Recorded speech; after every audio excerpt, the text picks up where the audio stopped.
Here. Senator Hicks. Here. Senator Salazar. Senator Steinmetz. Co-Chairman Kinski. Here. Chairman Nicholas.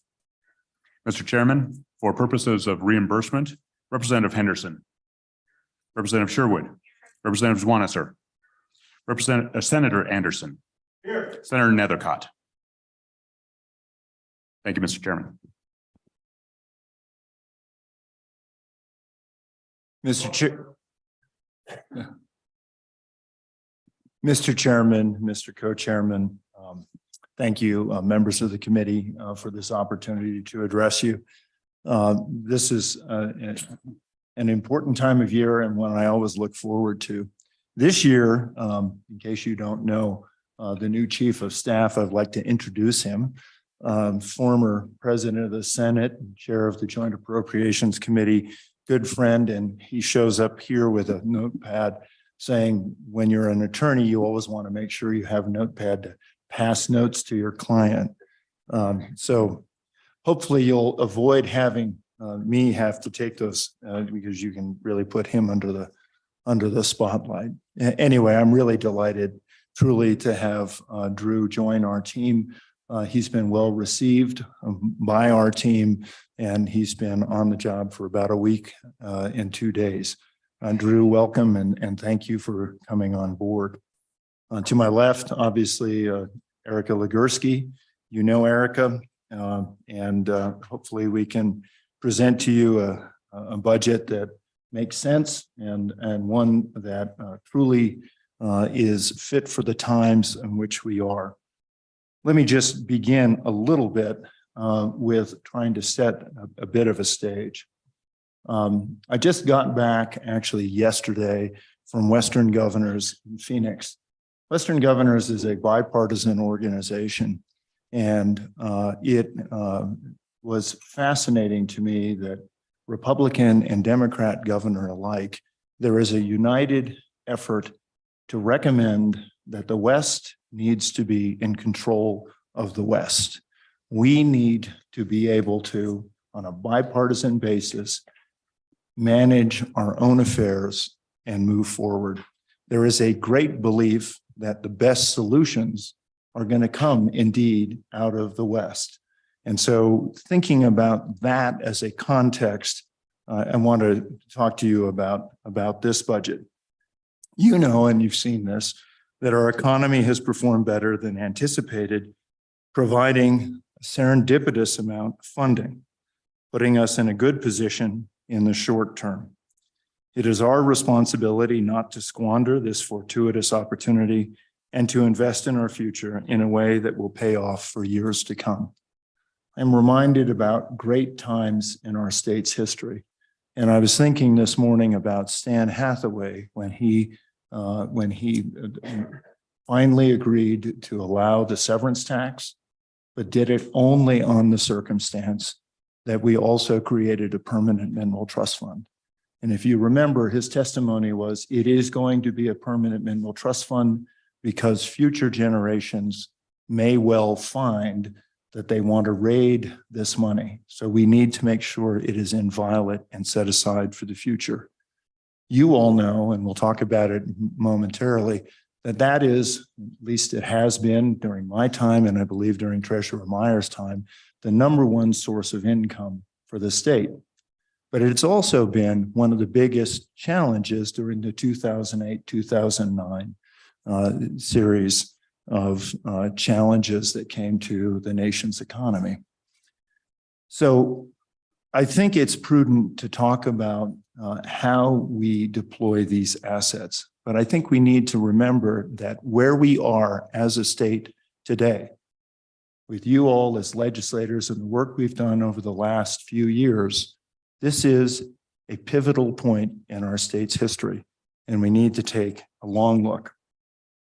Wyoming's natural resources, surprisingly, are commanding very high prices. And I say surprisingly because everything is arrayed against them. We have a federal administration which is trying to kill coal, natural gas, and oil. They finally realized that doing that has only raised the price. We have refining capacity that has been cut in half and redeployed for renewables. And we have challenges in our grid system that are not ready yet for the transition that they're anticipating. But while our natural resources are commanding very high prices, and that means that our revenue is up, the result of that is a $913 million, more or less, general fund budget reserve account available for my recommendations. I'm happy to note, just for the record, that this was a year that had the highest diversity index for our economy in the last decade, maybe more. What that means is that our economy finally is beginning to diversify across all sectors. And that's incredibly important because when we have shocks on commodities, we need to have a diverse economy to be able to absorb those shocks. With these prices, however, has come historically high inflation, and that has been a double-edged sword for Wyoming. We have benefited from the high energy prices, but at the same time, it has created a significant increase that has hit many Wyoming households. And I really want to talk about those people who are living on fixed income and the challenges that we hold for their future. But it's also hit businesses hard in the pocketbook as costs have driven dramatically. And for the state, you will note that we also are feeling the impacts of inflation. The supplemental budget I'm proposing would put almost half of our surplus into savings, generating ongoing revenues that will benefit us in years to come, as well as future generations.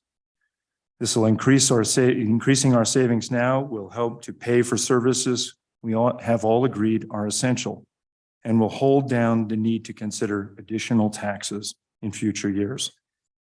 Even with all these proposals, one thing is certain: government in Wyoming, thanks to our work together, is leaner than it has been for a generation. And I want to compliment you for working with us to make that happen. I aim to ensure that we are prepared to endure future revenue challenges as forecasted in the long term. We all know these commodity prices, we've seen it before, can come and go. My proposed supplemental budget focuses on current needs while positioning Wyoming to meet future needs. So let me begin by talking a bit about savings.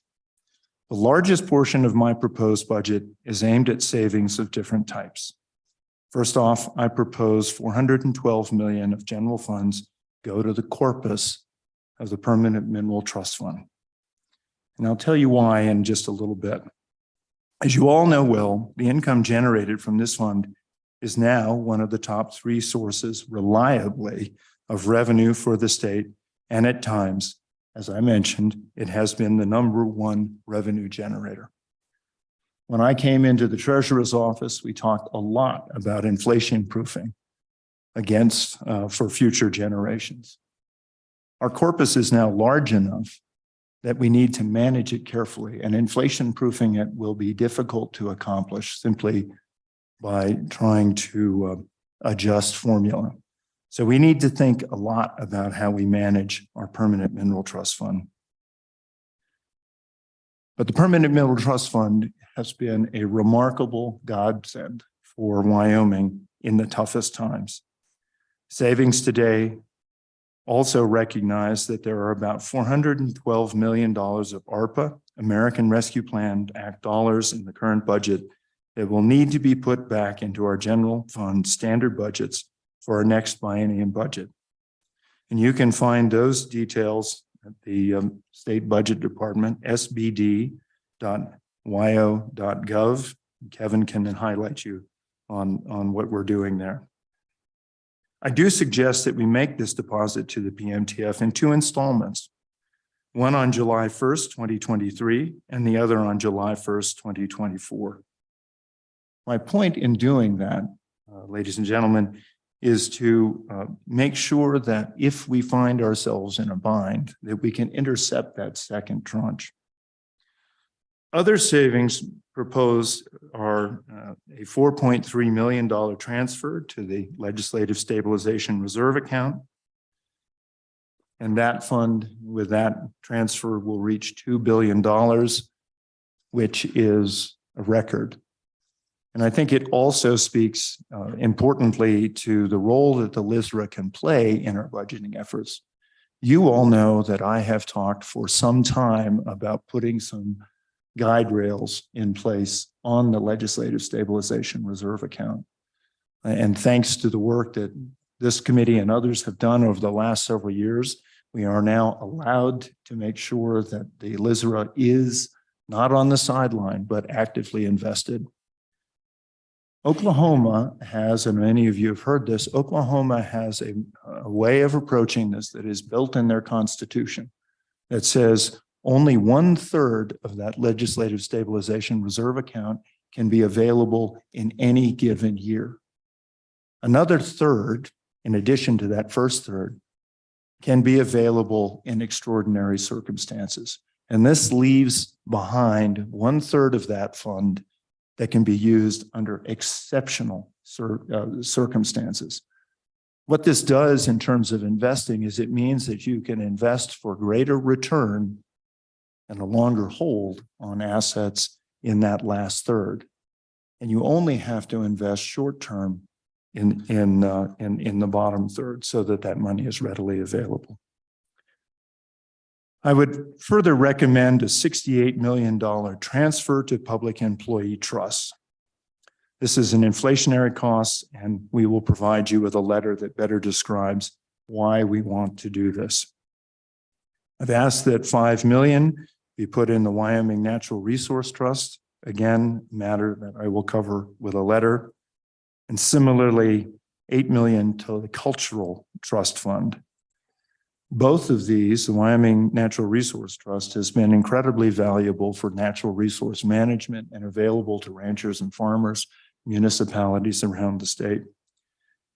The Cultural Trust Fund is an important augmentation of our cultural history that means a lot of difference for our local communities, local museums, and other cultural aspects in communities. I've asked that $35 million be put to Wyoming's Tomorrow Trust. Now, you all understand that this trust is to benefit the Wyoming's Tomorrow program. But I want to, because I'm worried now that we have a lot of programs with a lot of constituencies, and we end up trying to split the baby on a regular basis. I'm anxious that what we do is that we try to align the many programs, all of which are beneficial, that they can all benefit from the Wyoming's Tomorrow Trust. So that would include Wyoming Works and other workforce development programs created by the legislature. And importantly, and I think this is something that I really want to stress in the coming years, importantly, as we do this, we need to have private partner participation. We need to be able to help match and encourage private partners to be able to step up and help fund these efforts. Mr. Chairman Kinski, you and I have talked about this matter because we want to make sure that our programs are relevant to the industries that are not only here, but moving here and wanting to expand. And I believe that there is a lot of encouragement that will, I believe there's a lot of willingness to participate from the private sector. There's one snafu, and this is maybe something that this committee can work on. The private sector would like to find a way that can be tax deductible to be able to participate in these funds. And certainly something that we ought to be able to consider. Again, we'll look at this a little more carefully in a letter and hopefully be able to discuss it. I've asked that $248 million one-time transfer from the school foundation program, federal mineral royalty revenue, be put into the Common School Permanent Land Fund corpus. This fund generates revenue from investments to pay K-12 education. Investing in our children and grandchildren and great-grandchildren is absolutely one of the wisest things we can do. Not only benefits future generations, but it means that families will want to stay in Wyoming, where we have an education system second to none.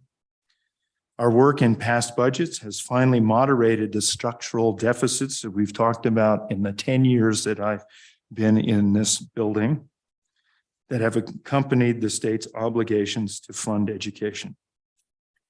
This will help fund our ability to continue those investments, both currently and for future generations. And I'll go into that a little bit more. I just want to take a moment to talk about putting this money in the permanent funds means it won't be accessible to meet other needs. I want to make that clear. It won't be accessible. It's permanently put away in funds that are inviolate. Now, I know there's a lot of thoughts about let's not do that because maybe we need it down the road. Members of the committee, in my experience, and this goes back to even when Treasurer Meyer was a senator, and he was taking the good treasurer at the time, Cynthia Lummis, our current senator, to task for talking about how she was growing her funds. We know that those funds have grown primarily from inputs from the severance tax, the 1% diversion that went there during when John Schiffer put that in place. And I'm recommending that we do that now. As a treasurer myself and watching Joe Meyer do it and Cynthia Lummis, and it's just so easy to talk about how you're growing the fund for management. But members of this committee, I think you all know we do a very good job of spending our capital gains. It's very hard to grow a fund when you spend all your capital gains. So my intent is to put some of this money aside to help grow our fund.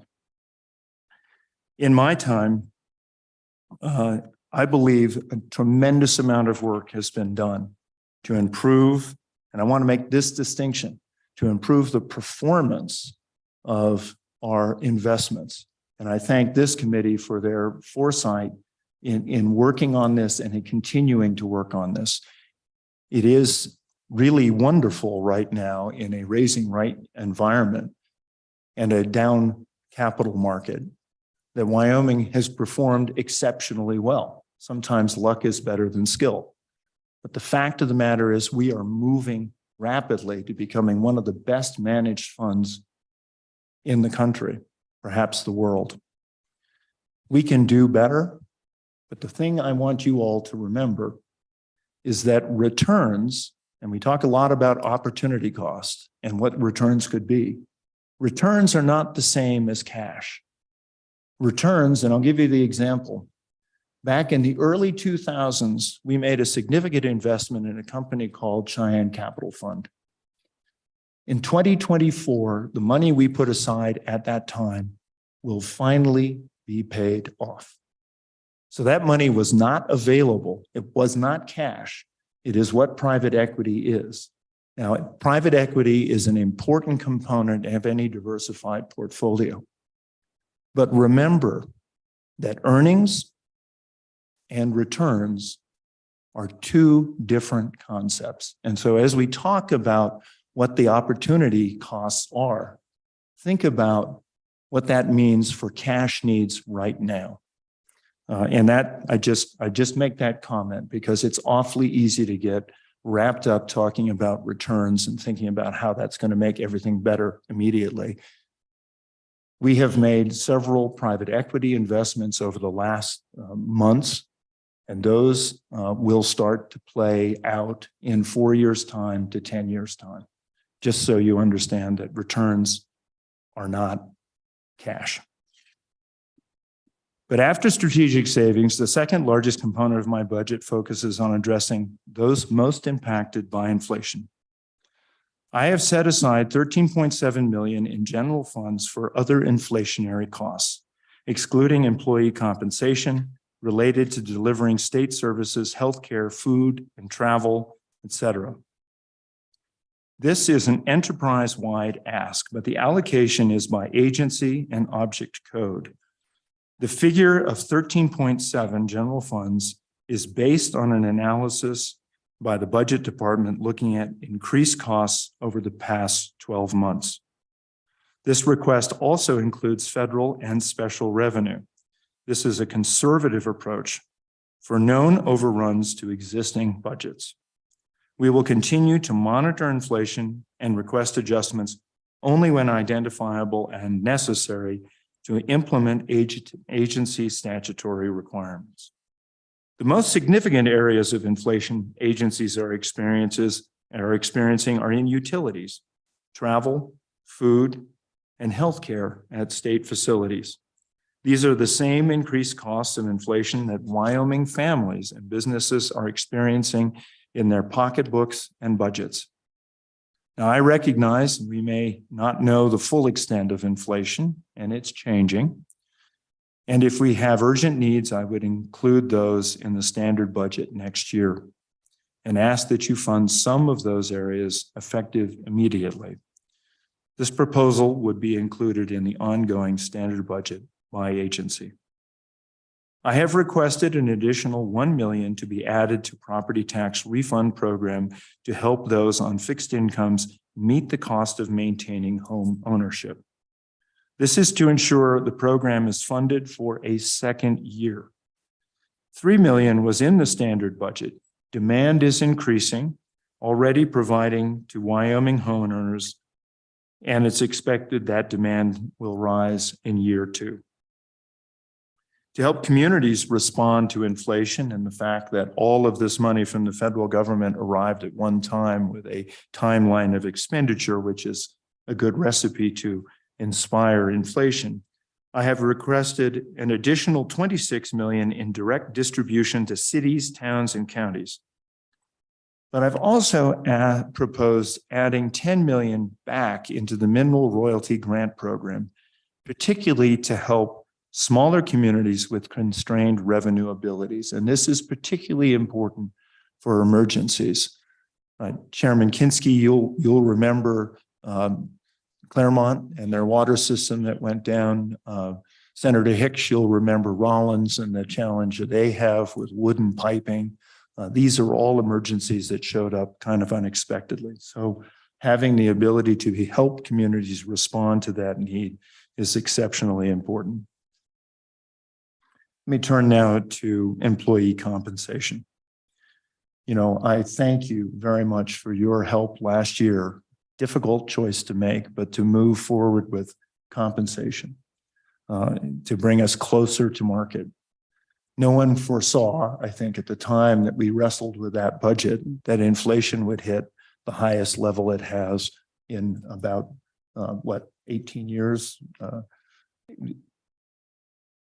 So, like all Wyoming employers, we continue to struggle and attract, hire, and retain employees in spite of offering employment incentives like flexible hours and teleworking. We are approaching, and I think you're all aware of this, alarming vacancy rates in several areas of essential services. And these are not just our highway patrol and also our maintainers on the highways. It's in pretty much all aspects of the enterprise. Earlier this year, we took a first step in addressing this issue, knowing that a second step was coming as needed. And I thank you for helping with that process. My proposal in this budget is meant to take on the inflation of the last 2 years. This will continue to bring employee compensation closer to market, provide a fair day's wages for a fair day's work, and ensure we can continue to provide the essential services Wyoming citizens depend upon and that Wyoming laws require. For example, and I'll just talk about a couple of these, 140 correctional officers are down, 50 highway patrol troopers, and 64 snowplow operators as of November. The funding in the standard budget helped move Wyoming employees to market levels in 2020. We know how much has changed in the private and public sectors since.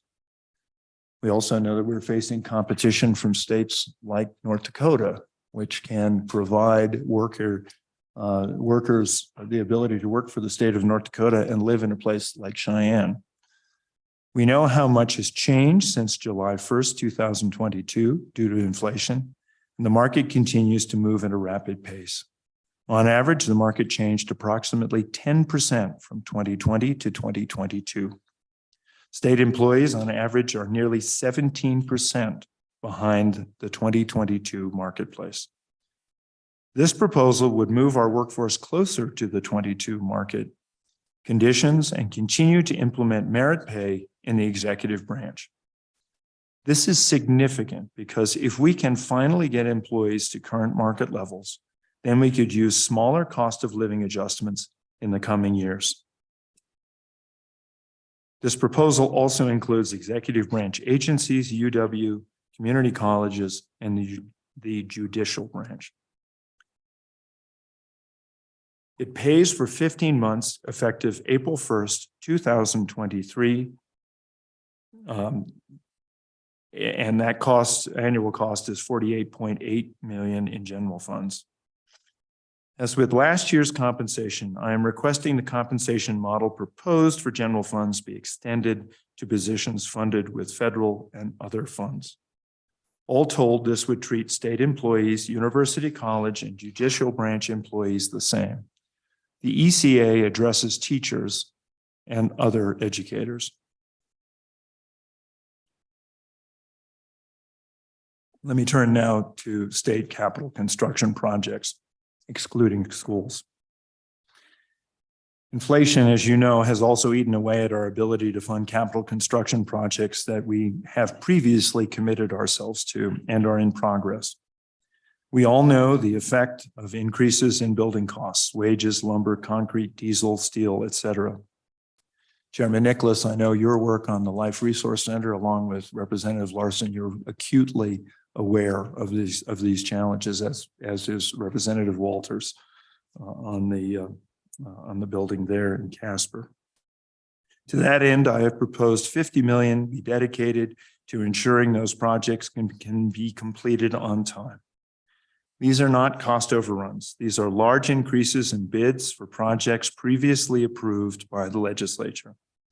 The State Building Commission estimates that the total cost of inflation is around $172 million.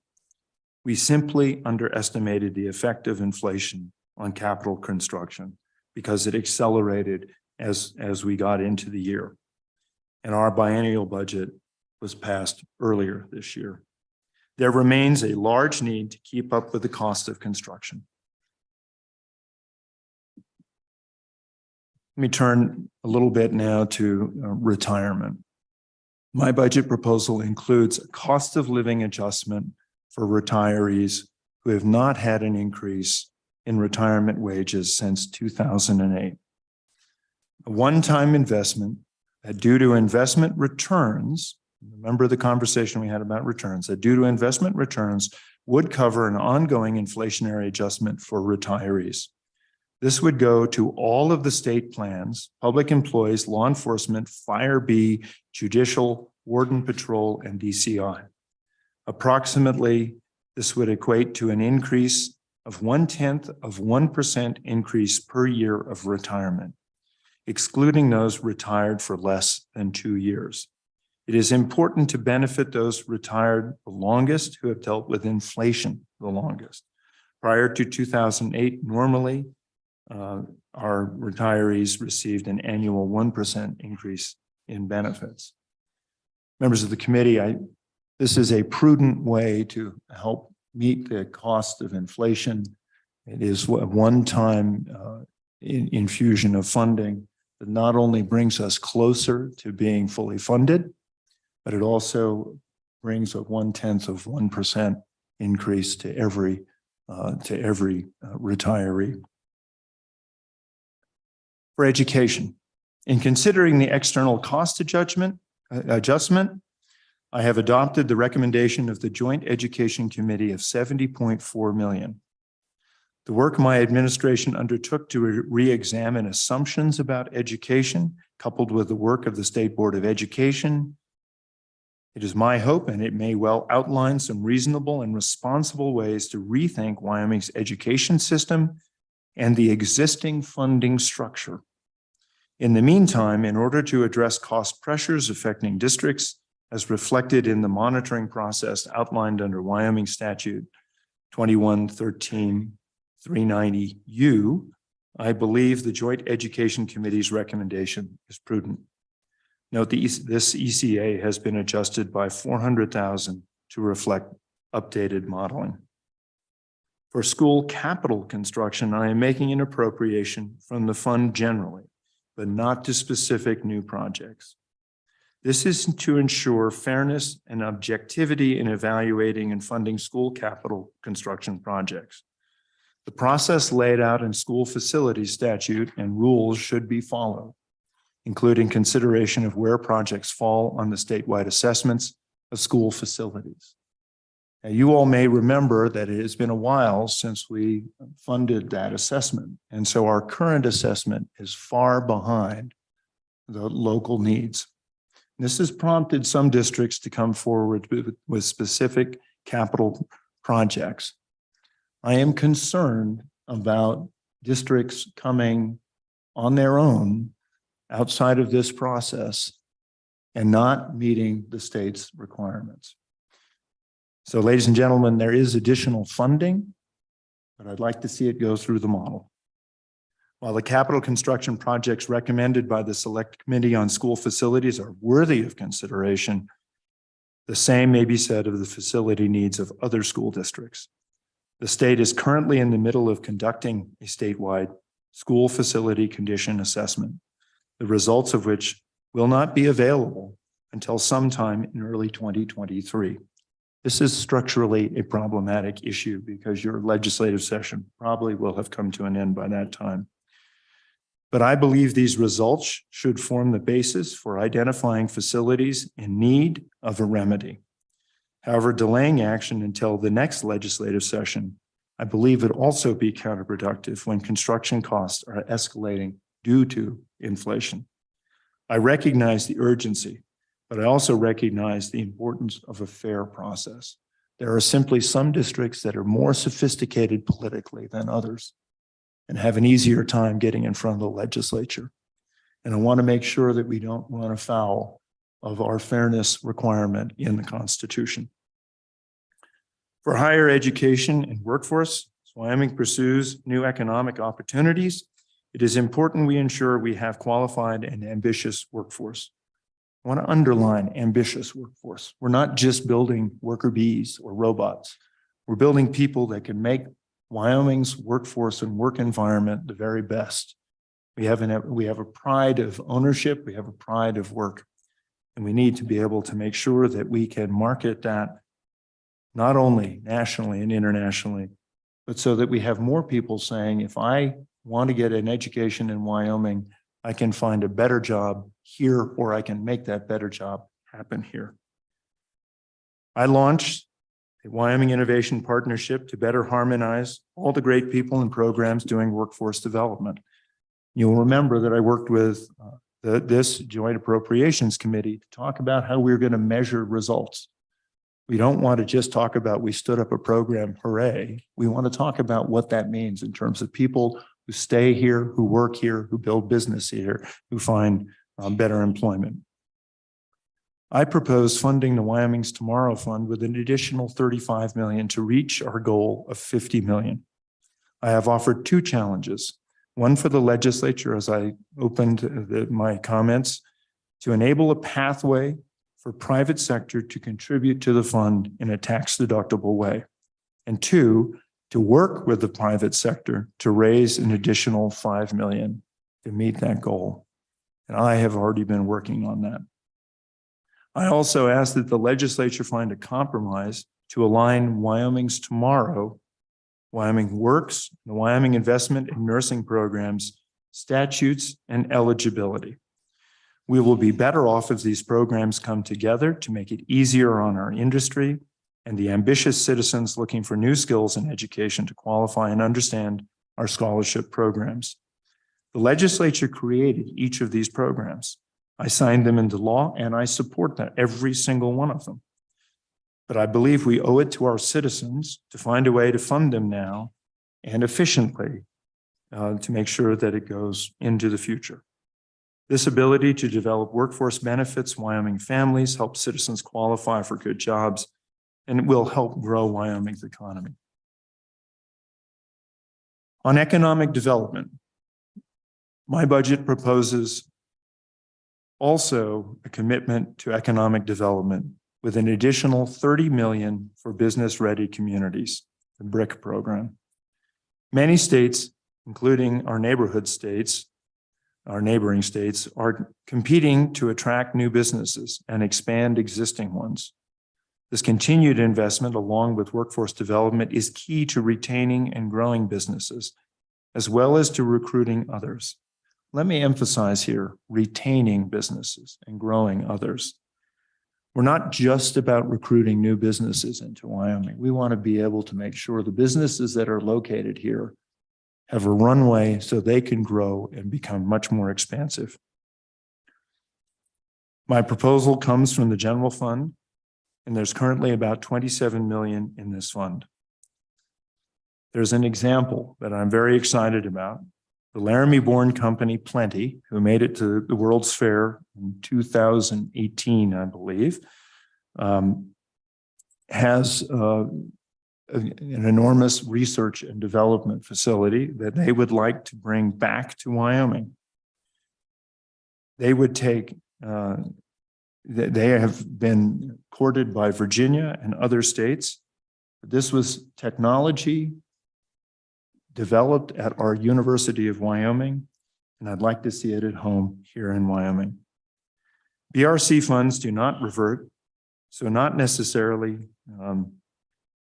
that is what we'll spend next year.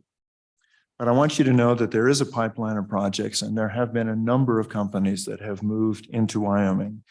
In Riverton, Kifaro has moved in, a sporting goods store. Eagle Claw has moved here. There's great movement of new businesses coming into Sheridan and elsewhere. Ladies and gentlemen, you know that Wyoming's bread and butter is energy and natural resources. We've always been a leader in energy production, and that won't change. I've often said that if you're going to do anything in energy, it's going to happen here in Wyoming. Our competitive advantage is reliant on an abundance of energy that we can produce or create.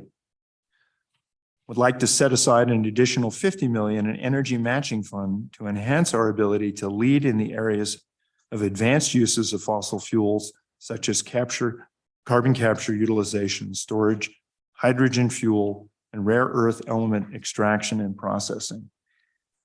Governor of Oklahoma, Kevin Stitt, was simply ecstatic about a major investment for a rare earth refining project that's going on in his state right now.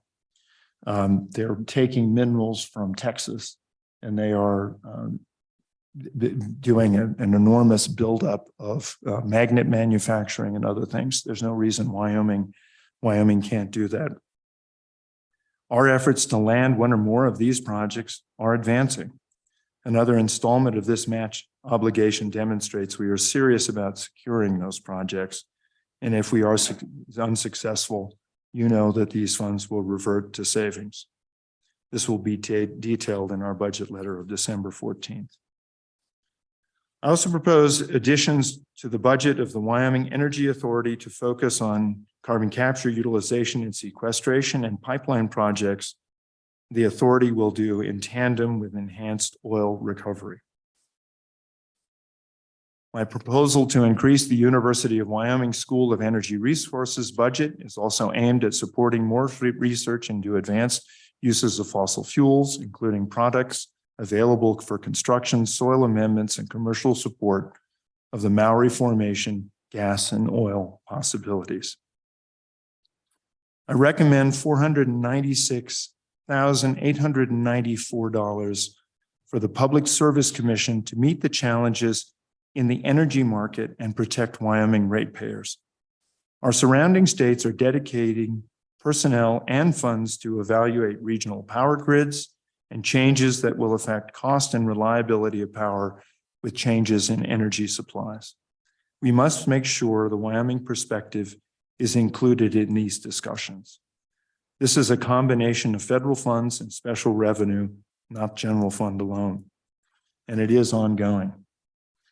And ladies and gentlemen, what I want to tell you is that something I think you already know is that energy is changing very rapidly. We have an administration dedicated to transitioning to green and renewable energy sources. They finally figured out and highlighted at COP27 the Kemmerer nuclear power plant as a reliable, dispatchable source of electricity. Oddly enough, they are now coming to realize that that transition is not going to be as easy to effect as they initially thought. There are issues about transmission. There are issues about grid stability. There are issues about permitting, all of which don't play into a rapid transition. This is an opportunity. This is what I spoke about. This particular moment in time is an opportunity to make sure that those industries that have continued to fund our state over its entire existence, that those industries continue to play a role into the future. And I'm speaking about coal, oil, and gas, and other minerals that can be developed. This is a very important time. Part of this budget that we're looking at is a supplemental request to the Department of Environmental Quality.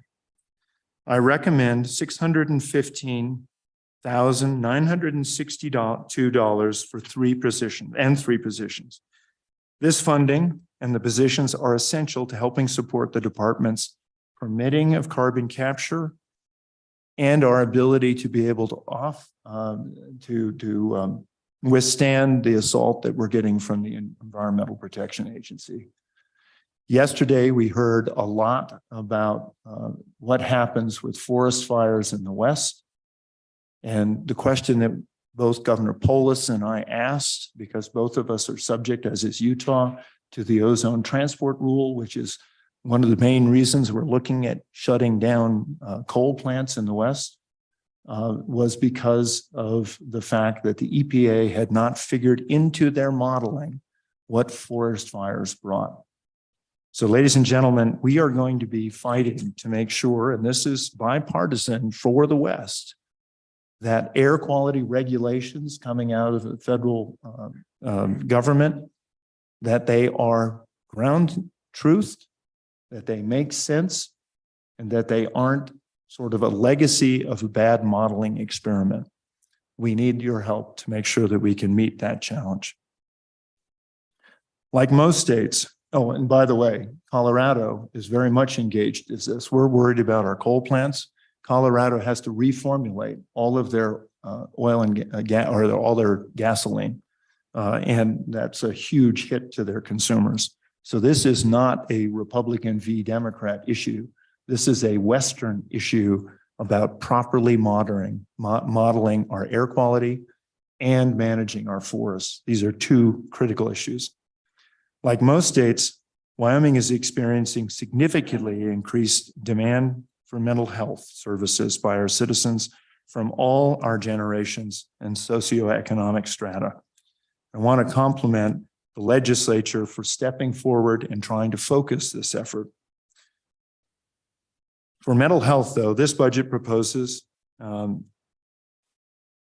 more funding to implement legislation that was passed to expand the capacity at our state facilities and prioritize care for those most in need.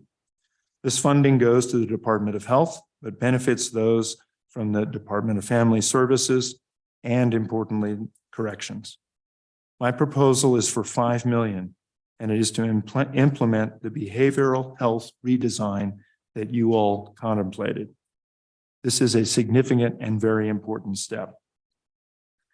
But I also say another facet of this budget is to put special revenue into the Mental Health Board to effectively manage the increased number of applications and process the new requirements set forth by the legislature, which can help increase the number of certified mental health providers in Wyoming.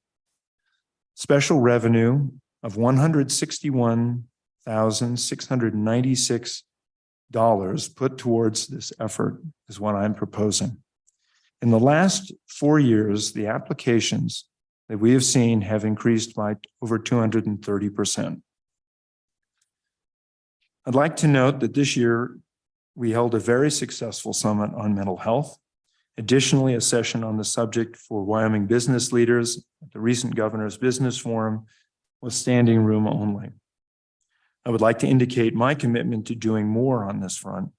We are taking some very good steps today and did more using ARPA dollars this year, but we cannot rest on our laurels when it comes to mental health of our citizens. And what I want to tell you is that the private sector and our citizens are wanting to step forward too. So this isn't carried only on the shoulders of Wyoming. As a result of the pandemic, we continue to see challenges for our aging population. The time in isolation that separated them from their loved ones has taken a toll on the mental health and physical well-being of our most vulnerable residents. Ladies and gentlemen, those are CMS requirements by and large, not Wyoming, just to make sure you understand that. As part of my budget, we are investing $22 million, $11 million will be matched with another $11 million into our state's rates for nursing facilities to support the additional care needs of our most vulnerable residents. The staff in our facilities have worked tirelessly over the past few years, and we need to ensure staff and residents flourish coming out of the pandemic. I've also proposed adding $2.8 million in funding for the Wyoming Home Services Program. This has shown promise and cost savings for the state, and it also allows people to age in their homes rather than having to move to a facility, which can be one of the most traumatic things in a person's life. In addition to supporting mental health and physical health of our residents, I'm also investing $1.8 million into dental services for our children. This will result in an immediate 25% increase in provider reimbursement, encouraging more providers to care for our children's oral health needs. Oral health is pivotal for overall health and well-being, as well as educational success. Corrections. The budget also is important for improving our correctional system. I want to highlight one area in particular that I believe is essential for the future of the system. This essentially comes down to trying to move inmates who are eligible for community corrections programs to be in a more suitable location, which allows the state to have a better staffed inmate ratio in Rawlins and Torrington in both of those facilities. Corrections is facing an enormous staffing challenge, especially at the state penitentiary in Rawlins, something I think you are all familiar with. My proposal for adult community corrections bed expansion of $2.4 million would help relieve this pressure. Currently, the Wyoming Department of Corrections has 91 individuals housed within their institutions who are approved to release to community services if there were bed space. This request is for one time to add a minimum of 75 additional beds. House Bill 53, continued funding of $1.6 million, also will help with this. Over the last several years, we've seen an incredible uptick in cybersecurity attacks, and it's now one of the most disruptive things that can happen. We need to take urgent action on this. Attacks on Wyoming institutions are increasing, and the risk of successful attack is now magnified as well. Fortunately, we are making progress in defending our agencies. This budget would add levels of security to nearly 100 applications in use by the state of Wyoming today. Quickly beefing up our defenses will save money in the long run. My proposal is for $7.8 million to take on urgent needs for the state's most vulnerable technologies. Let me turn now to agriculture and natural resources and water. Senator Hicks, I want to thank you for your work on the Colorado River, as well as Representative Summers. I think you have paid a lot of attention to that. And we know the drought we are facing is very significant. And the challenges we face coming out of it really are perhaps existential for some of our farmers and ranchers. Water is our most precious natural resource. We need to defend our water users. To this end, I'm requesting $500,000 of general funds to the state engineer's office to pay for hydrologic modeling of the Green River and Little Snake River basins. Now, many of you may know that Wyoming has by far the best data of what's going on in streams, but we do lack sorely in our modeling expertise. We're really behind the eight ball with Colorado in that respect and some of the other states. Modeling is going to become increasingly important for our ability to defend our water. These basins make up 17,000 square miles of Wyoming's Colorado River Basin. A model will help us deal with the impacts of any potential curtailment for Wyoming water users and assist in the administration of a compact curtailment or priority call. We are playing catch up. Other states in the compact already have contractors working on this modeling for themselves. I know, Senator Hicks, you've told me this over and over and over again. You are correct. This is key to confirm and refute analyses in other states. These are essential tools in our battle to protect Wyoming's agriculture, industry, municipalities, and citizens. And I will deliver this in a letter next week.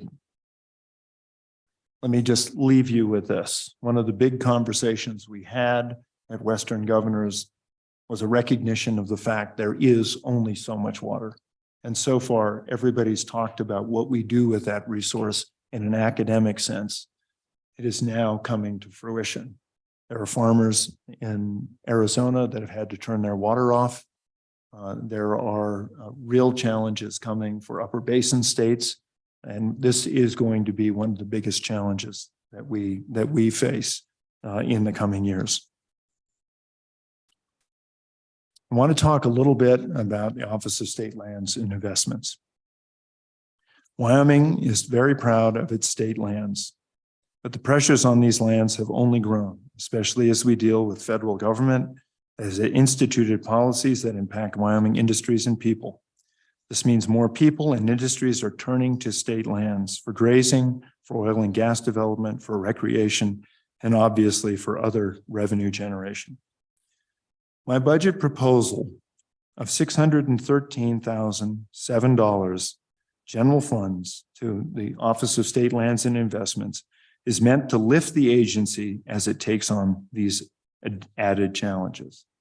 I think most everybody in this room recognizes that OSLI has got some problems that we've got to work on. And I have made the commitment that we will continue to work forward. In fact, I talked to Chief Perkins just the other day about this as a special project for this office. But what this budget does is it adds a position for outreach to improve communications and transparency. Currently, the agency does not have such a position. This is a key step to add capacity and help involve the public more in the Office of State Lands and Investments and State Loan and Investment Board matters. Senator Guru, I know you and I have had this conversation over and over again. We lack the ability in that office to communicate in a sensitive, consumer-friendly way with the very people that the office is meant to serve. And that is what we really want to try to emphasize. It is a good office with good people, but we lack that communications piece. But I also add 2 positions to help take on the increased complexity of agricultural leasing. Currently, 1 person is responsible for this program, which has 4,000 active leases. This should help with communication to lessen and improve the time to process applications. And just an aside, just to make sure you understand, last night when I addressed the conservation districts, the wool growers, and the stock growers, I spoke specifically about what the role should be with the legislature and the executive branch. And as we find challenges in a particular agency, we need to work together to be able to solve those problems. Sometimes, and I would love to give you all a book called The Death of Common Sense. What we find sometimes is that as we try to structure legislation to take care of every possibility, every permutation, every possible outcome, we make it so precise that it leaves little room for people to be able to adapt to extenuating circumstances. I'm very happy that the Ag Committee this year looked at ways that they could look for cures and other aspects that can allow the office not to break the law or ignore the law, but to work with folks to be able to solve problems that happen on the ground. I want you to know that one of my prime concerns this year is to make sure that our agricultural lessees and other lessees get the service that they need. But we also need some ability to exercise judgment. And I know this is a work we have to work together, but I want to make sure that we make that point. Lastly, I propose to increase the GIS staff at the Office of State Lands and Investments from 1 to 2 people. This agency has to process 2,500 new leases each year and update its databases to keep up with the changes in technology for existing mapping resources. All of this is meant to provide more customer service and help maximize the revenues to trust beneficiaries. Let me turn now to the Wildlife and Natural Resource Trust Fund, agricultural, open spaces, and wildlife. I earlier noted my request to fully fund the WWNRT. The progress we have made with habitat support and funding makes us a leader in the nation. That fund has done an incredible amount for wildlife, open spaces, smart development, and tourism, as well as irrigation infrastructure. It also supports agriculture, but we need to be able to be able to do more. I want to tell you that one of the best ways to argue with this current administration we have in DC, both the Bureau of Land Management and also the Forest Service, is to talk about the leadership on wildlife matters and environmental matters that Wyoming has exhibited as a state, not as a federal work that's going. And I want to make sure that we are able to fund this. I've also asked for additional funds for animal damage management. According to the United States Department of Agriculture, the value of statewide livestock losses in Wyoming due to predation increased by 40% between 2016 and 2022. Our ranch suffered its first losses of calves at the teeth of coyotes in the last year. And that's in 65 years of my life. To try to reduce wildlife and livestock losses to predators, I am requesting an additional $1.48 million to the Department of Agriculture to be distributed to the Animal Damage Management Program. And this letter will be delivered also next week. Additionally, now is the time we can do more to combat and defend against invasive species. Wyoming has led in the West on aquatic and terrestrial threat management, but the most destructive aquatic species are now on our doorstep. Currently, the Game and Fish uses the dollars hunters and anglers pay to fund the entire annual budget of $2.5 million for aquatic invasive species. But this is an investment that would impact all recreation, agricultural, tourism, and municipal water systems.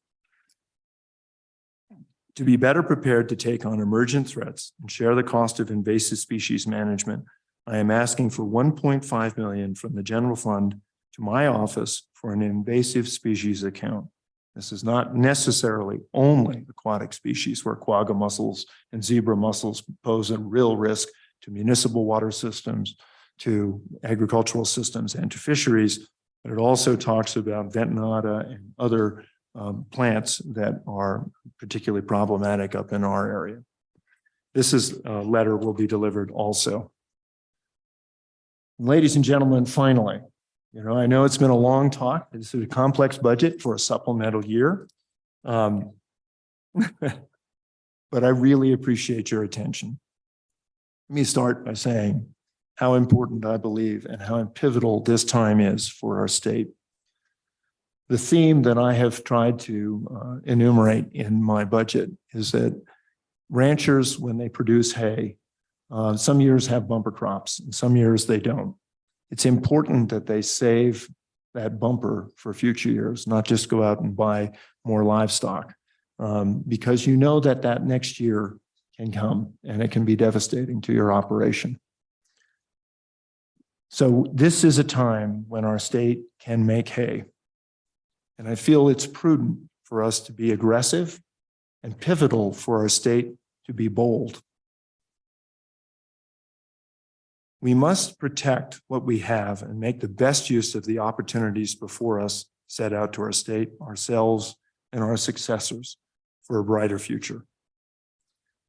Wyoming emerged from the greatest economic and social challenge of our time, not because we were timid, not because we were scared, but because we knew our strengths and boldly sought path to prosperity. As I mentioned at the beginning, we are now more diverse after the pandemic than we were at the beginning. This budget can do no less. I believe my proposal seeks to make hay while the sun shines brightly on our state. The work we do together on this budget will set a tone for Wyoming's future that is both conservative and bold. And I will argue that Wyoming has never been anything but conservative and bold. Thank you for your time, Mr. Chairman, Mr. Co-Chairman, members of the Joint Appropriations Committee, both those who are outgoing and here. I want to particularly thank Representative Evan Simpson for your leadership on this committee, for your always being willing to work with us, for your just steady hand and thoughtful commentary. Thank you, Representative Simpson. Representative Kinner, you too have been an extraordinary source of intelligence, wisdom, and great friendship, and I have always appreciated that friendship. Thank you for your service on this committee as well. And Representative Schwartz, it is always great to talk to you. I think you are perhaps one of the most conservative members of this committee that I have run into. But I have always appreciated our sidebar conversations. They've always been productive and thoughtful and moving the state forward. Thank you for your service. Senator Steinmetz, I am so sorry that we won't be seeing you on this committee, but I thank you for your service over the last couple of years. But I am so excited about your leadership of the Ag Committee. And I believe that the great things that will come out of that will be actually monumental for the way our Office of State Lands and our agricultural department and just basically our ag industry will go forward too. I am so looking forward to continuing to work with you as we move forward. Thank you. And with that, Mr. Chairman, Mr. Co-Chairman, to the best of my ability, and maybe the chiefs, if you want to put him on the hot spot, or Erica, if you want somebody smart, I'm happy to stand for questions. Well, Governor, thank you. Thank you for your boldness and for your creativity in a time of basically, as you would call it, serendipitous dollars, primarily one-time dollars, and figuring out how we will manage these dollars.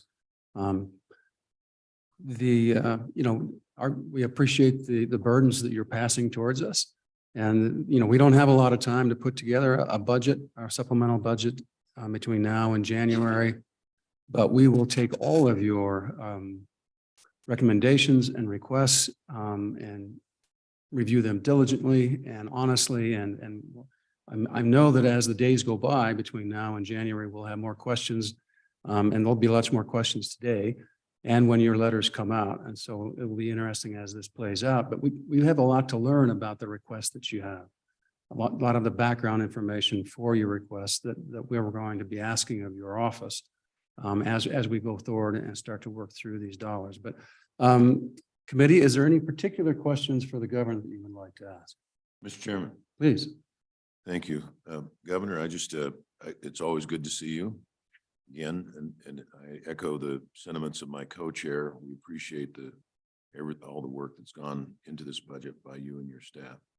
I wanted to follow up with three things that ask if your staff might give us something that would help you, which is what language would you propose on three areas? First, as you called for side rails on the LSRA, I'm open to suggestion. You cited the example of Oklahoma. And so I'd be curious to see, the devil's always in the details, some specifics there, including what should the level of the LSR be? What multiple of non-investment income should we shoot to have there? Second is you mentioned aligning and harmonizing Wyoming Works and Wyoming's Tomorrow and the Wyoming Nursing Initiative. I'd welcome any language that you may see there where you feel that there's overlap or harmony needs to be brought to the table. And I just know parenthetically that when you talk about workforce programs, we don't leave out your Department of Workforce Services and Robin Cooley. They've been doing some fantastic work in that area. Absolutely fantastic. And then third, you spoke of the MRG and getting a fund that's dedicated to smaller communities with constrained resources for emergencies.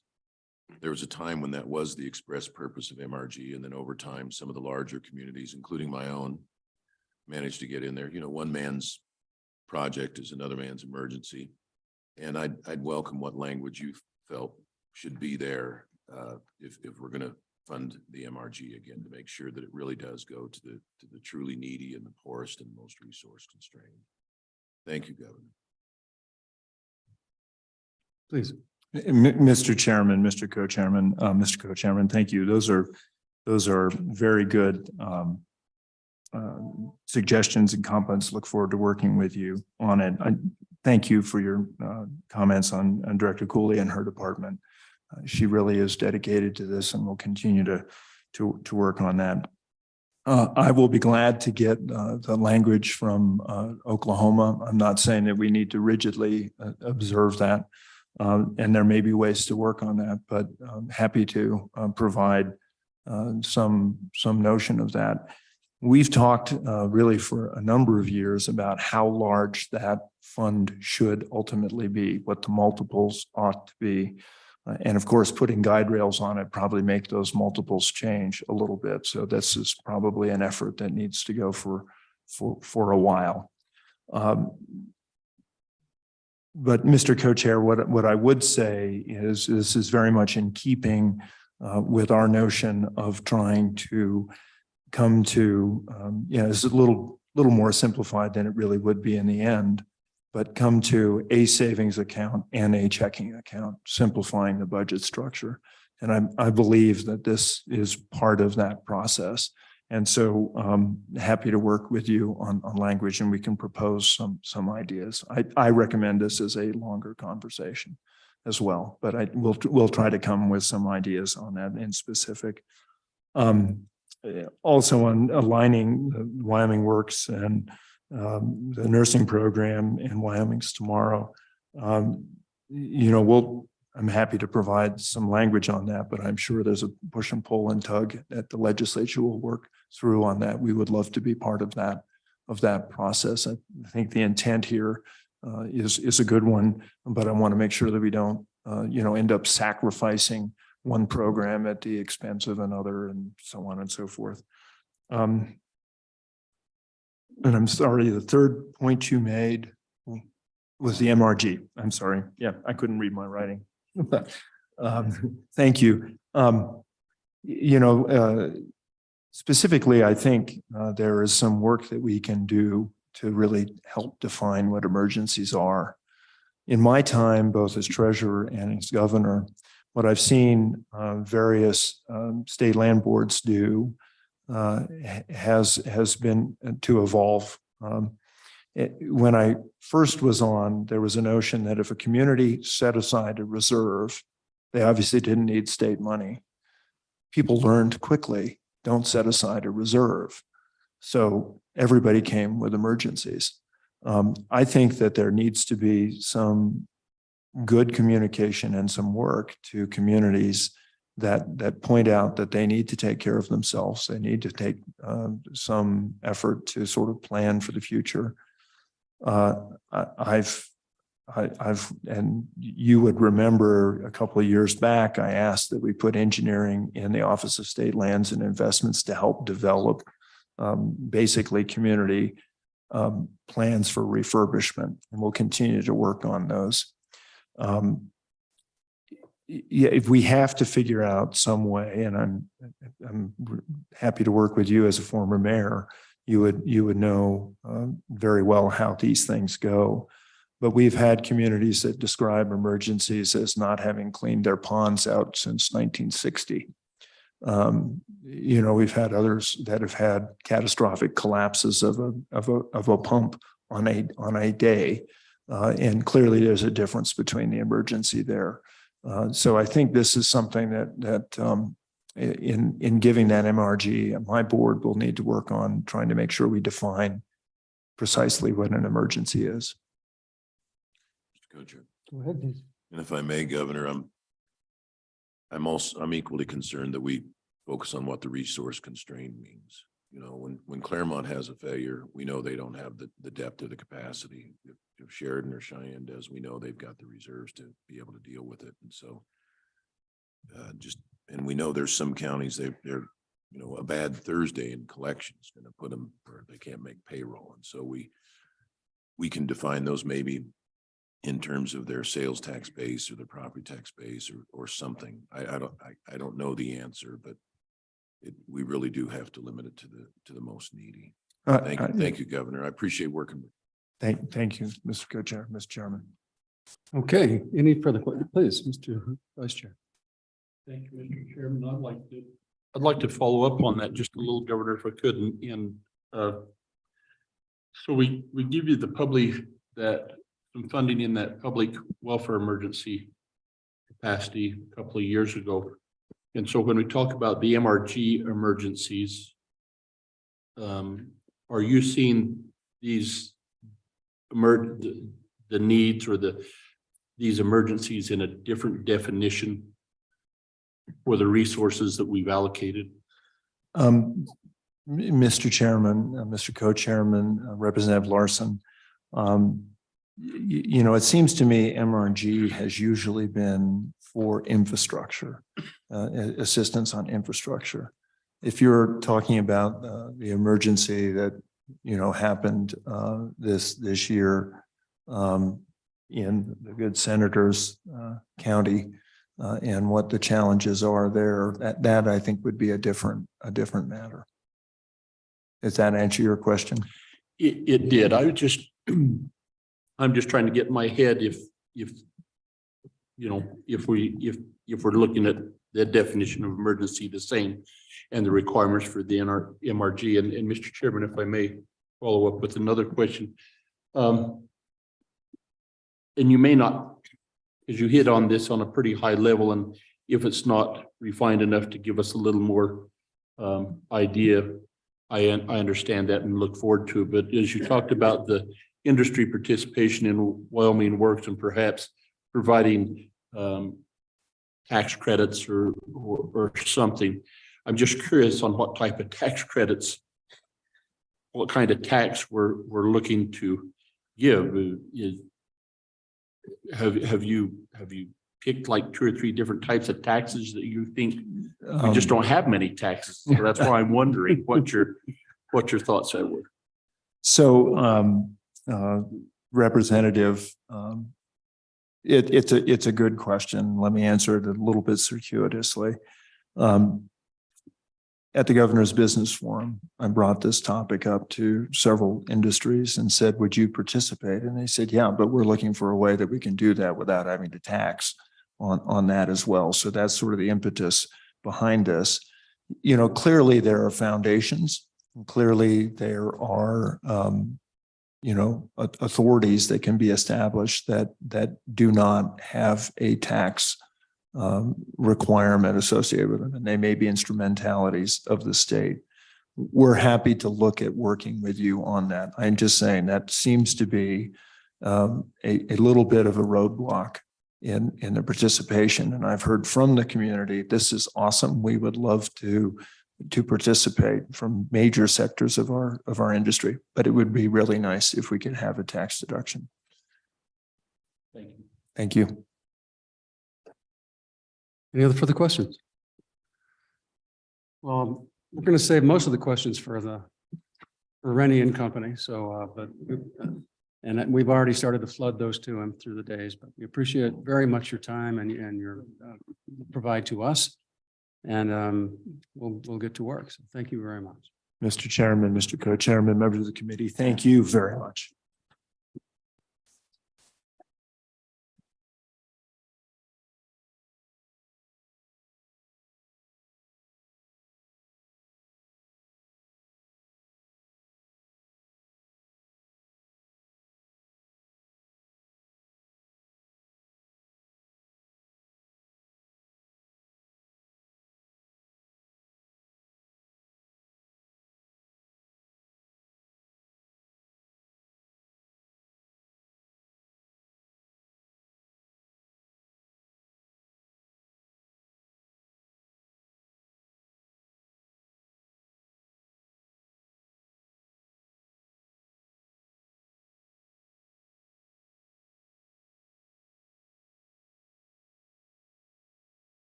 Okay, we are back.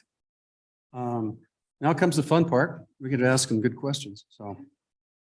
Rennie, please, floor is yours. And or Mr. Chief of Staff. Welcome. We're happy to have Rennie take this on. I'll be here for whatever questions you might have, Mr. Chairman. Do you have any questions for the governor before you?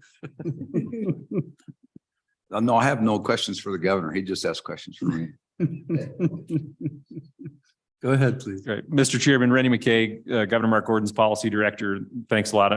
I'm here definitely to present on the governor's office budget as we have an outgoing chief of staff and an incoming chief of staff who are all in that transition. I'm here to help answer questions and have the able assistance of the incoming chief of staff and also Eric Ligursky, Senior Policy Advisor related to budget issues. We've also got Rory Horsley. I want to thank her for her work and always helping the governor's office out. And also from the budget department, obviously you've got great expertise there. And Gwen James, who's our budget analyst for the governor's office. So I can start with questions, and I think specifically could add a little bit more detail to Representative Larson's question about the public welfare emergency, the concept behind that. I think definitely from the governor's office, our view on that program is that there would be a pretty significant difference between an emergency that involves infrastructure failure and what the response might be versus an emergency, specifically natural disaster.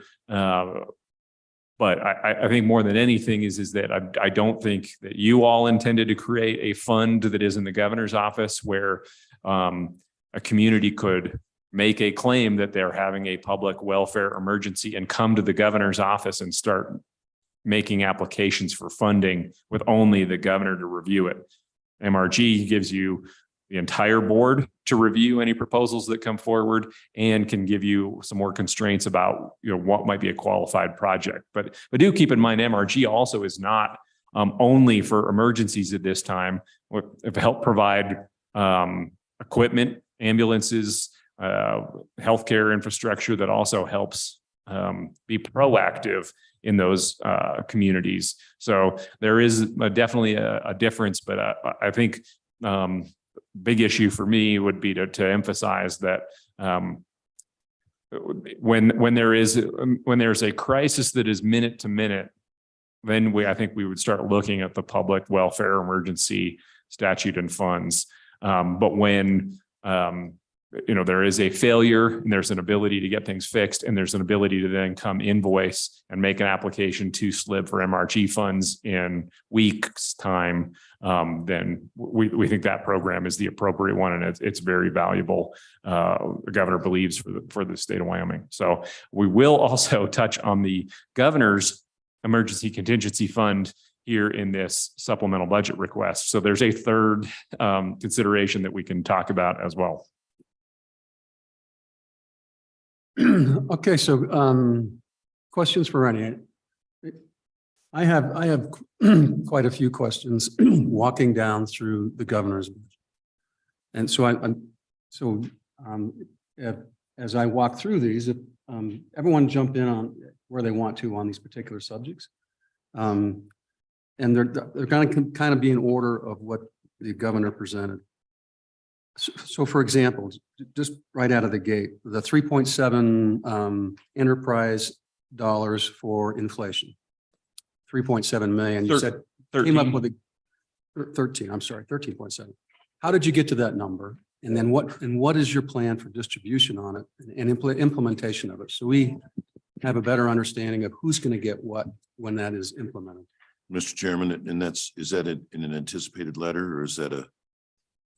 That is correct. Mr. Chairman, absolutely. So the 13.7 of general funds that is profiled currently in the governor's budget, but next week I will be here with the letter and the spreadsheet that shows you exactly which agencies and which object codes the 13.7 million would be going towards. But a good budget department did some great dynamic analysis to go month by month to look at the 12 past months to develop an analysis so that there is a good fixed number to project the last months of this biennium, and we'll have the very specific detail for you, agency by agency and code by code next. And I appreciate that. And this is going to be a recurring discussion that we're going to have today.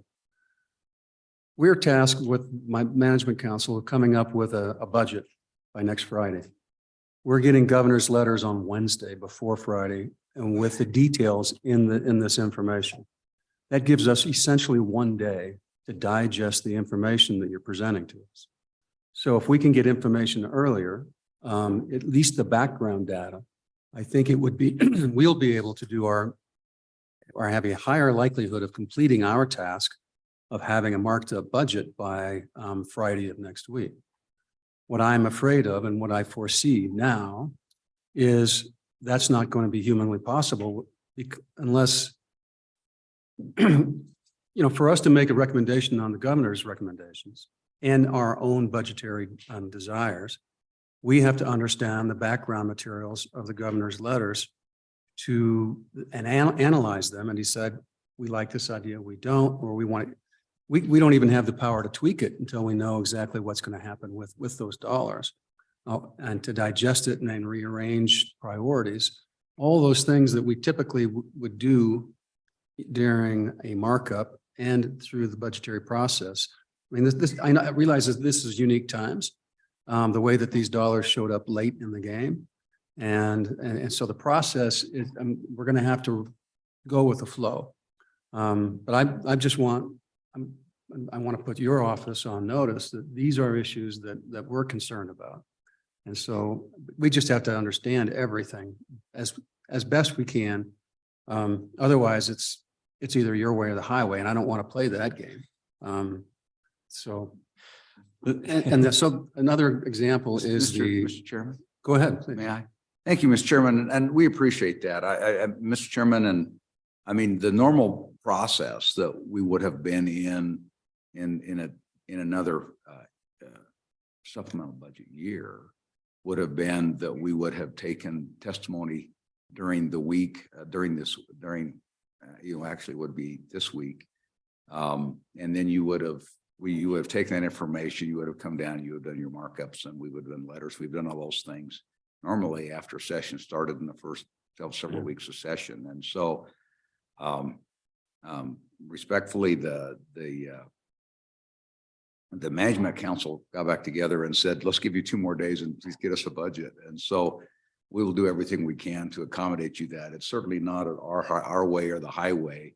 It's a matter of having the correct data to make sure that we have our ducks in a row. So we're presenting to you, we're presenting accurate information that has all the information that we all need in order to make these decisions with these dollars. And then on top of that, it's a little microcosm of a year ago where we have ARPA funds that will be outside that budget. We're assuming that, of course, it's up to y'all, but we're assuming that maybe there'll probably be another separate ARPA bill again, because I know in our discussions, in my discussions, both from that dugout and my discussions in this dugout, of about $100 million ARPA dollars, I think it's been probably spent 2 or 3 times already with the different legislative ideas as well as the executive ideas. So it's not intended to stonewall, it's not doing anything, but we just want to make sure that we get you the most accurate information with the detail that you need to understand our reasoning and why we're making those recommendations, why they're making this budget. Well, I appreciate that. And it may be that we go to the management council, ask for 2 more days before the session starts in order just to get all of our homework done and get our ducks in a row. We'll do what we have to do to do this right. Another example is the employee compensation, the 61 million. We'll need a breakdown of exactly who gets what, when they get it, and how that process works. So I can go through the list of all these issues, but you know what they are. So I don't want to do that. It'll just be an interesting process. Mr. Chairman, one thing I would add, if is on a few of these where there are tables. I know that we've already received your request for information about the retirement proposal. So it would be my assumption, and tell me if I'm wrong, that it's employee compensation, inflation by agency, and the retirement ECA, the inflationary adjustment there, that proposal that you specifically want more of the background information as early as possible. And so we can work to see if we can get those tables to you ahead of the letters being done. I can't make any promises at this point, but it seems like those are the three areas and we could be looking at that. And I would also just interject that I think the governor's office is certainly planning to see what the CRAG is in January and consider adding letters in January if there needs to be any adjustments based on that report. So I think we would be having some back and forth. And there's a few areas that I do feel like we'll be highlighting for you that are fluid. And ARPA is one of those areas specifically. Some of those proposals the SLIB meets next week. And so there will be some changes and some more data to be entering into everyone's thought process about how to spend dollars after that vote. So I think I would just say we'll be definitely back here in January with potentially some amendments to this again, both to ARPA and the standard, but we can work to get you those areas where you're asking for the table or the data behind it as soon as we can. Well, another issue that I'd like you to consider is particularly with regards to the University of Wyoming. Their request to SLIB was roughly, because there's basically 4 major construction projects going on all at one time, which basically we funded and that we initiated. Now, because of the inflationary pressures, they're behind the 8 ball by $120 to $140 million on all those projects. And so but the problem is, I think what SLIB did is instead of taking and addressing the issues that are arising and that can arise under those contracts, it just said, let's get $50 million a year for the next 3 years to kind of let everybody catch up. But you also have a kind of piecemeal UW things, components throughout the budget as well. The SBC, I'm sorry. And so I think we need to congeal that and have a concrete game plan going forward in the supplemental budget to make sure we're addressing all of their needs, particularly on their contractual requirements, and also considering their bond obligations and what those impacts could have on how we address those issues. Those are real and game-changing issues if we don't address them properly. And so I'll want to have that opportunity to sit down and go through those informations. And some of those things may be required to happen in executive session on some of those components, just because there are issues of them that have significant ramifications. So go ahead. Sure. Mr. Chairman, appreciate that. And so there is, and as those of us been doing it a while and involved with, there's 2 aspects to that. One is how you cash flow these projects and how you pay the progress payments as they become due. And certainly when SLIB and I won't, at least as I understood the auditor's recommendation, the idea was that you don't necessarily have to, you can cash flow that out like we've done in lots of major projects. And so that's one side of it. But of course, the other side, as you've already mentioned, is you can't sign a contract until you demonstrate that you've got the money that you can fulfill the contract. And I actually had a conversation yesterday with Kevin and the budget director. And Kevin, if you want to, would you be okay about talking about that a little bit? We think we have a way through that, and we're happy to share that with you if we may, Mr. Chairman. Yeah, that'd be great. So we do understand the cash flow aspect of it, and we certainly understand the contract requires an appropriation. And this is what you're discussing. Or an allocation. It Yeah, doesn't have to- allocation, appropriation, correct. So the original number is $172 million, which largely facilitated the need of the University of Wyoming. University of Wyoming is probably ready to go better than anybody else, so they'll probably get first in line at the pump for the 50. But the problem is that you get the $123 million differential to contract. If you recall, and maybe you haven't been fully educated on this, but there was a $160 million set aside from what would have flown into the general fund. We would have been talking $1 billion, in excess of $1 billion, because the state auditor's office has a provision in there for federal encumbrances that they held back $160 million. You could either do it through a statute change or instruct the state budget department to take those encumbrances out of the system until such time as we've got accounts receivable on them, something to that effect. But that $160 million out there is really going to be paid for when the federal government gets a bill. So that would be enough to cover the 123. That would be an option to consider, either legislative on how to instruct the state auditor's office to encumber federal dollars, which held back $160 million, or instructions to have us make the financial system changes necessary to address those encumbrances in time of the receivables.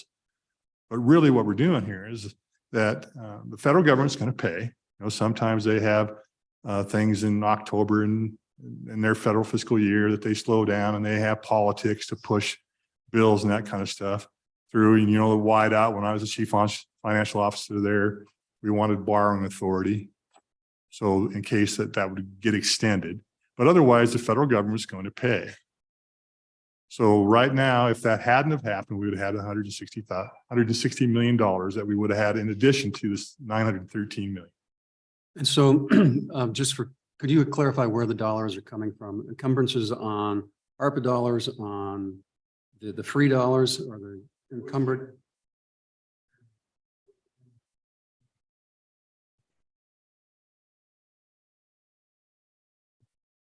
But it came into this period.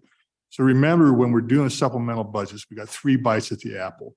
If our revenue is better than what the Craig projected in 2020, then we get that, which it was. They intercepted 160 million.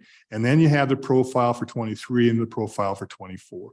So in the governor's profile, I have the structural money 23, 24, but I also adjusted it down for the 160 million to take care of that decision on that we have a federal encumbrance in there. So what's the process and the time frame in which, as you described, what the options are to have that released and make a request for the funds? There's a statutory opportunity, so you could have something done in the session, and that would certainly be in time with the approval and appropriation of the final budget, or instructions for how we should handle allowing agencies to put in encumbrances that are going to sit there until they get their contracts completed and then send out their invoices. But, you know. But you can have an allocation for those dollars, and we can earmark them. Yeah, Yes. basically what you have out there is, if you remember, we created a Fed fund. And that Fed fund runs negative because we're waiting for the reimbursements from the federal government. That's a portion of that conversation. So just to follow up on that conversation, would you get together with Dawn? You know, after we're at some point in time in the near future, so we can have that roadmap to make sure that, number one, that we can maximize and or have the utility to do what we want to do with it, the options, and how we get it done, and then also how that would how we need to classify it if we put that in a supplemental budget so that it's allocated out for particular projects. Absolutely, Mr. Chairman, I'll do that. And basically what it does is it will just release that $160 million, and it would be considered budget reserve general fund. Okay. Okay, any questions on that? No, on this particular, but if UW, if you. Okay. Well, I'm gonna get off my soapbox. So I'll be here all morning and because we'll bring him up. But so go ahead. Yeah, I know. So I'm not. Mr. Chairman, Please, go ahead. Senator Green. just wanted to go back. You mentioned about before you got on the UW, you were talking about salaries. And I just wanted to follow up on something there. Too. Sorry. On Mic to mic, yeah. hide the mic. There you go. Back to the salaries and just a question, it would help me a lot to understand where we've been. We know what we allocated last year.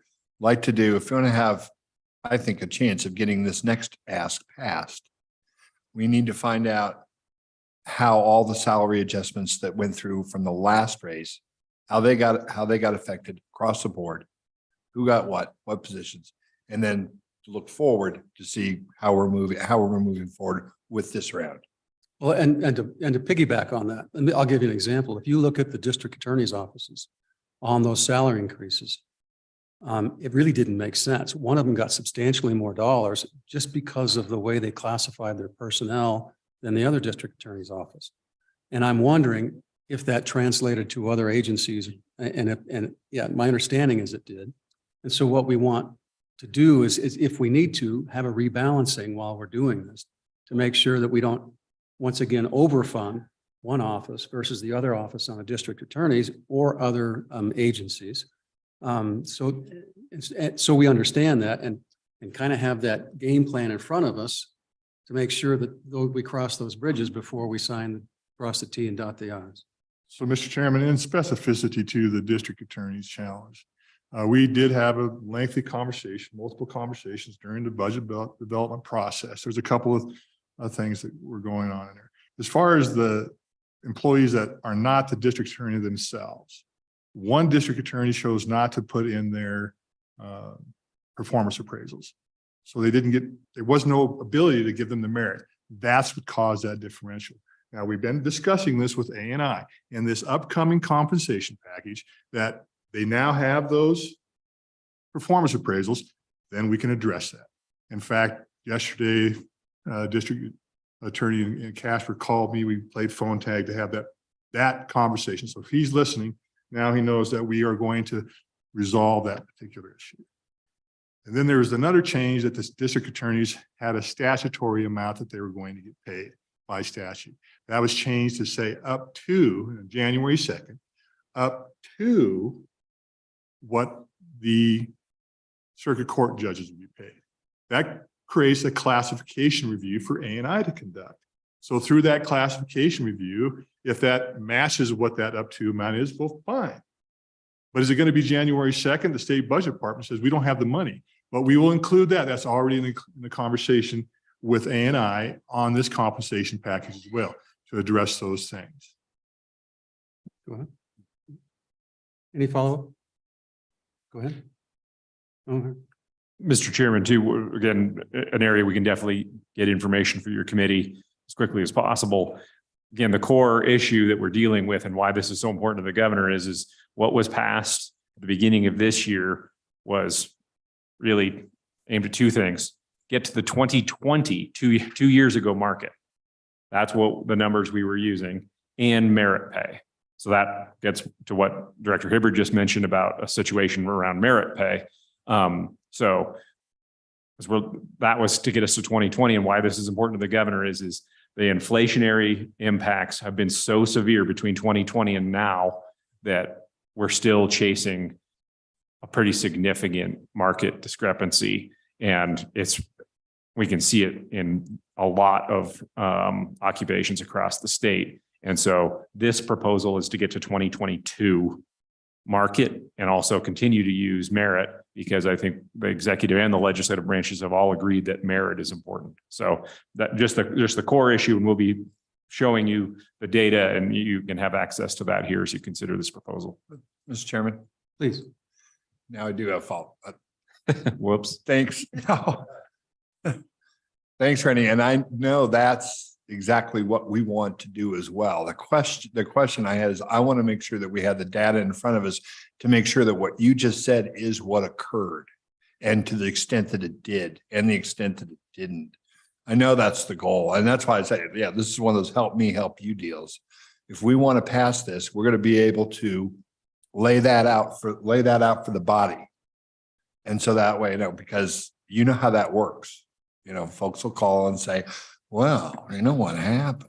And then we're going down a rabbit hole, and we don't want to do that. So that's what I'm looking for. Thank you. Thank you, Mr. Chairman. So let's talk a little bit about retirement.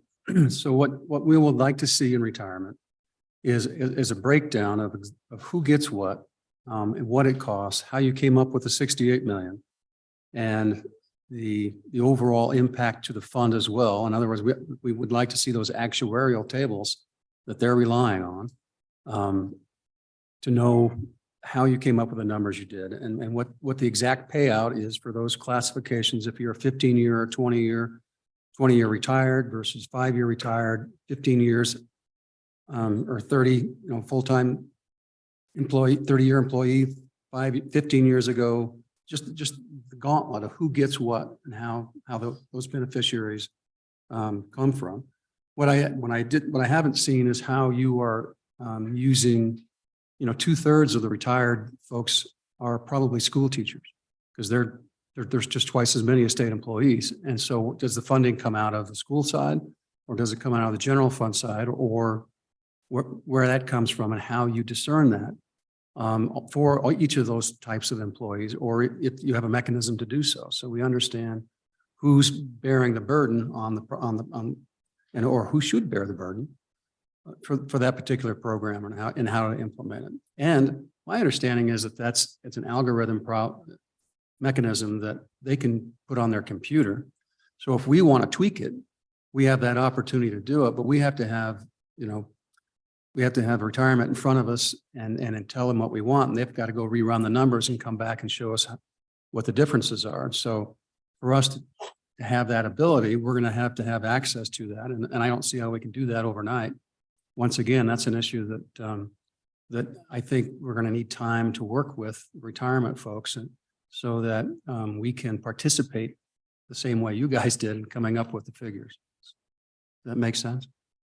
Mr. Chairman, yes, absolutely. And your staff has put forward all those questions. The retirement system is ready to answer them.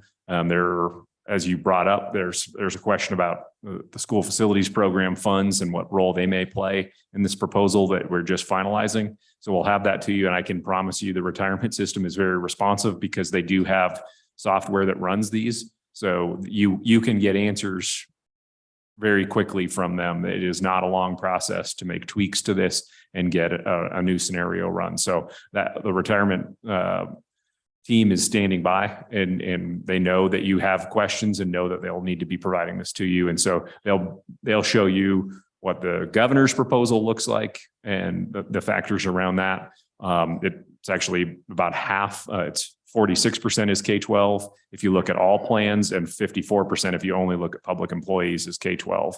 But those are the exact scenarios that we can help run and input for you, and they're ready to do that.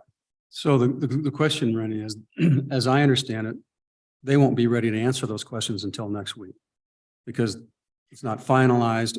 Plus, they don't want to get out ahead of the governor's requests. And I appreciate that. That's fine, but those questions will be, Sure. So, Mr. Chairman, I believe we're hearing you loud and clear that there's 3 areas in particular that you would like more data sooner. And we will we'll emphasize those and see if we can get those to you sooner. I don't anticipate that would be before Monday, though, although there's a few of these data tables that we could give you today. So I've heard you, and we can provide that as quickly as possible. The retirement one, I think, would come last, but we'll shoot for Monday. well, another useful information would be, as Kevin talked about, on the 172 million on the CapCon, that some were more ready than others, and some would move to the line quicker. Frankly, well, at some point, we want to break down what those projects are, and so that we can see how you are prioritizing those projects. That's not a letter. Just so that we know what's out there, and because we may have some different ones that we want to move around or change the priority listing. And so we want the opportunity to do that. And if we're just throwing out dollars amount versus projects, that takes that authority away from us. Mr. Chairman, that one is not a letter. So, if you want to have your staff detail that question and shoot that over, the budget department and say construction can get that answer to you Okay. Mr. starting Chairman, now. And it's also available in the SBC meeting minutes. I believe that prioritization table, the calculation for 172, but I know that state construction, Suzanne Norton and Laura Anderson could respond to that quickly. All right. Well, Don, would you just make a note of that and send that out to us in an email when we can put it together? Go ahead, Mr. Co-Chair, Vice Chair. Thank you, Mr. Chairman. And Kevin, this might be for you, but on that 1% employer contribution to the retirement that's ongoing, will we, as we try to track that, will we see that be reflected through A&I or through each agency in the Series 100? How are we going to, where will that become visual to us? How's that reported? I think that's a really good question. And Don and I have had some conversations about some of the mechanics of these letters. It gets very fat fingered nature when you start putting this either in the LSO system or the department system, but we have the backup documentation. So the simple way, and this is actually a conversation that Don and I had, and I agreed to it, what we could do these in this section 300, and then we'll do the chapter 17 in accordance to the reality, right? And that would be, let's take compensation, for example. In our IVAR system, we would have a column that says the most recent compensation by agency. There's that column, and we got to B11. There's the control and the general fund. And then that would be isolated there. Whatever compensation decision that you make now would be there as well. And then what we do is, particularly with the retirement aspect of this, the governor's recommendation is that this is employer paid, 1% employer paid. And then what we do is also put that in, and then we start that retirement would start that business, and we'd have the appropriation for it now, and then we put it into the long-term budget through the chapter 17 through section 300. Thank you. So Rennie, another question I just would like you to fill out or flesh out for us. We've got $62 million roughly for state employees. But the governor's recommendation is for on the school side that they also need a pay increase. And that's the way that he's getting to that pay increase to match what we're doing for other state employees is through adopting the ECA, the Joint Educations Committee's ECA of 70.4 million. And just last year when we gave the pay raise, we didn't give the education side a pay raise because they weren't part of that of the initial round. So I just want to flesh out, if you would, that position so that we understand it fully. Mr. Chairman, we can look at that, and I guess I wouldn't tie those so closely together to say that they're supposed to be mirrors. The state has always treated state employees and teachers differently. There is an ECA that is, so last year's state employee compensation increase was the first one in a very long time. Meanwhile, the ECA has gone on year to year in the K-12 system to benefit educators because that is what court cases have laid forth as a requirement and way to stay competitive in the educational market. You all have agreed to put those in place. Last year was an example of not doing it, and there was a lot of factors to that, including all of the ESSER federal dollars, additional ESSER dollars that came through. So there was definitely a consideration, I think, that the governor made and the legislature made, that employee compensation could be happening at the school level using ESSER dollars that wasn't available. There's certainly no federal dollars that could be used to grant pay increases for state employees. So I would, if you want some sort of parallel table to show what has happened over the last 20 years in terms of employee compensation on the state side versus the K-12 side, I think we could be working with your staff and our staff to see if we put that together. But I guess I wouldn't want to try to say that they're supposed to be equal. The ECA is important because of inflation. Well, and we know that ESSER dollars are one-time dollars. And so if you assume that that is a substitute, then at some point you got to catch up with it. But I'm just saying, from what I heard the governor this morning was that, and I think in my take was it, he thinks that the $42 million that the joint appropriations approved is probably insufficient to cover the inflationary costs to the impacts of education funding for, and essentially, and that's 75% of that are school teachers funding. So I want to make sure that we're on the same page of understanding the governor's position. That's all. Go ahead.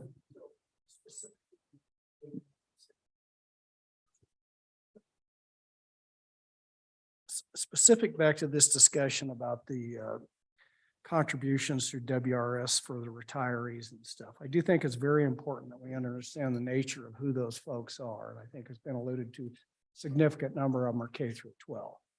Some of them are state employees, but we also have a component in there that's all these local governments and special districts that also have to participate in that program.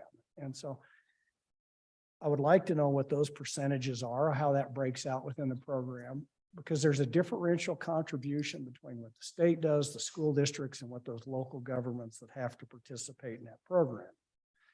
And I guess what I want to look at is, who's participating in there. And then, and it'll come back to the source of fundings that if we go ahead and JAC wants to move that direction, where we want to tap those funding from.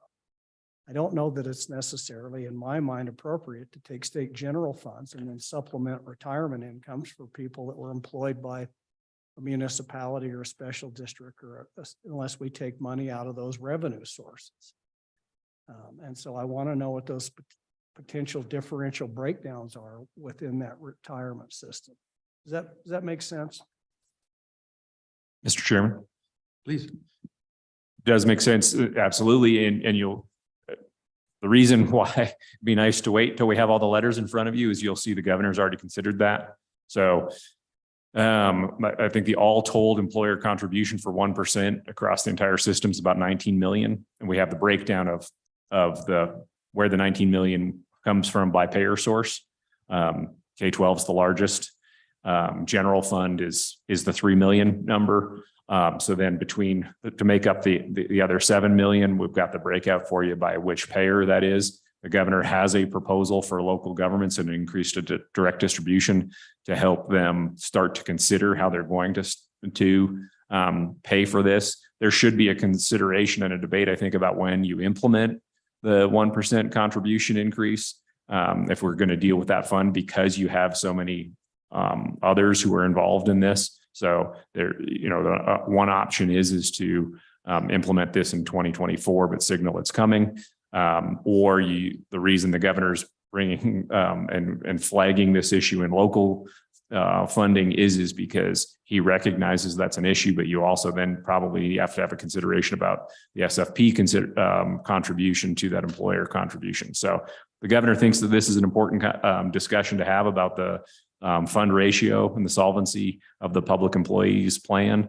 And he wanted to bring forward something to stimulate your discussion on that. And we'll have all that extra information for you here in the letter. Mr. Chairman, I'm looking forward to be stimulated. Thank you, Mr. Chairman. We're about a half hour behind, but it is the holiday season because we can hear the celebrations down there. So I thought to just kind of set the holiday mood, I thought I'd share a joke. Husband and wife are sitting at the breakfast table and the husband says, "What would you like for Christmas?" And the wife says, "I'd like a divorce." Husband says, "Well, I wasn't figuring on spending that much." So Drew, I'm used to sitting here and you're sitting there and I see you in profile, but you're a lot better looking this way than you were sideways. Yeah. So just a few things. I want to try and bring the letters and the transfers discussion to a close. Clearly, if you could answer a lot of these questions, we'd have the letters in hand. So just get us all the information you can as soon as you can. And we look forward to the receipt of the letters. And if we can't, they're all good ideas. If we can't do it this time, it's a supplemental. We'll leave here in March and be back in February. So maybe some of these just need a little bit more time to be developed.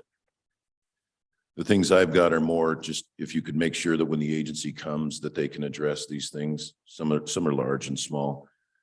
By the way, the metaphor, there's so many metaphors running around. One was my way or the highway. Drew, you said dugout. I want to play ball. We're all on the same team.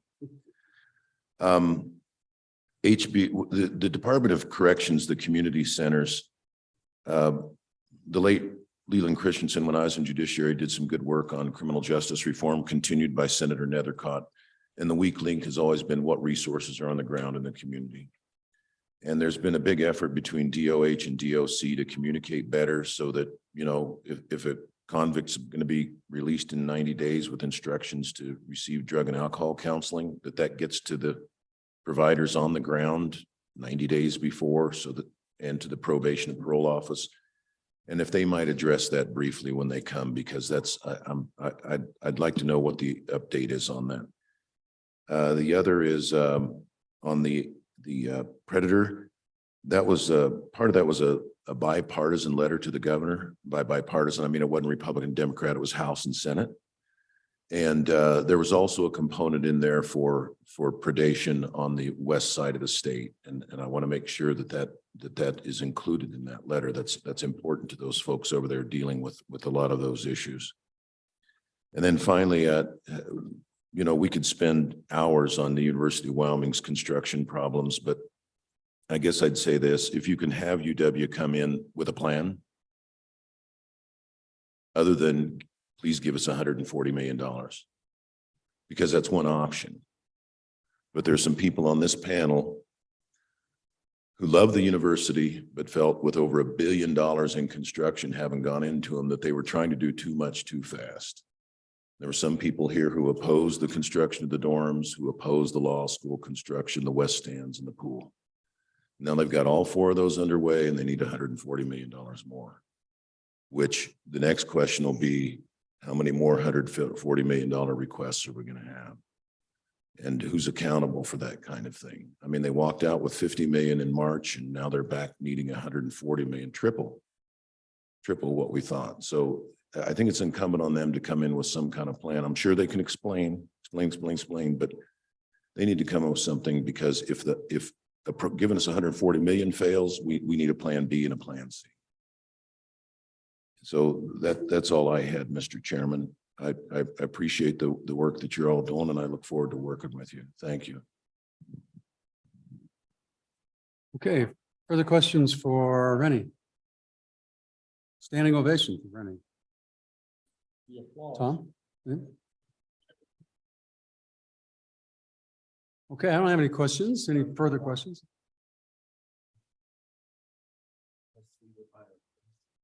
Is that next? Go ahead if you'd like to. Mr. Chairman, why I thought I was here, present to you the governor's office budget. Thank you. It's 3 quick requests. First of all, if you're looking on page 14 of the Office of the Governor's budget, that's the table that shows those 3 requests. The first one is labeled Ideas Festival, and this is something that came out of the efficiency report. And so the governor's office reverted $1.5 million out of that program. And there is just this program that we wanted to finish. We did something really unique. It was going back a few decades to query state employees to see if they had ideas for efficiencies and savings that we could realize. And there was a lot of interest and participation in that program. The budget did include $25,000 in prize payouts for employees who came up with ideas that would save money beyond that. And so our request is to restore that $25,000 of the $1.5 million that reverted, so we can finish up that Ideas Festival with state employees and thank them for their great work that they did in coming up with ideas. The second proposal on there is the state dues for the Education Commission of the States. We are splitting that now with the State Department of Education. The annual dues are $53,100, and we're sharing that with the Department of Education. So this is to pay the half of that in the final year of the biennium. It had been an area we looked at cutting. The Education Commission of the States had been great to work with when revenues were down. They gave us a discount in our annual dues. Now that our revenues are back up, they'd like the full amount again, and we'd like to continue to participate in that commission and also make sure that the new superintendent, incoming superintendent, has an opportunity to see if this is something that she feels there's value in, and if so, then we'd be asking for that in the standard budget. So Rennie, what's the logic of having this in the governor's budget versus Department of Education? Just the whole thing. Mr. Chairman, this was in our budget when we got here.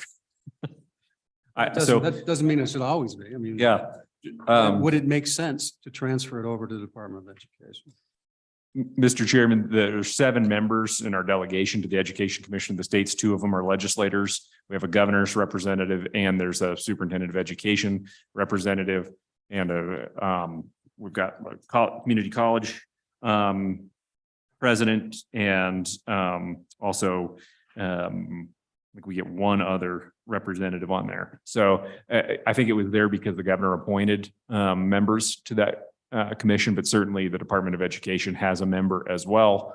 And with legislative members, that we pay for the legislative members' participation. So we would not argue with you if you wanted to say that the governor continues to get to have a representative on there and you moved all the funding. But I believe that's why, is because they were generally the governor appointed the majority of members. Okay, go ahead, Mr. Vice Chair. Thank you, Rennie. I'm just going through the vacancy list.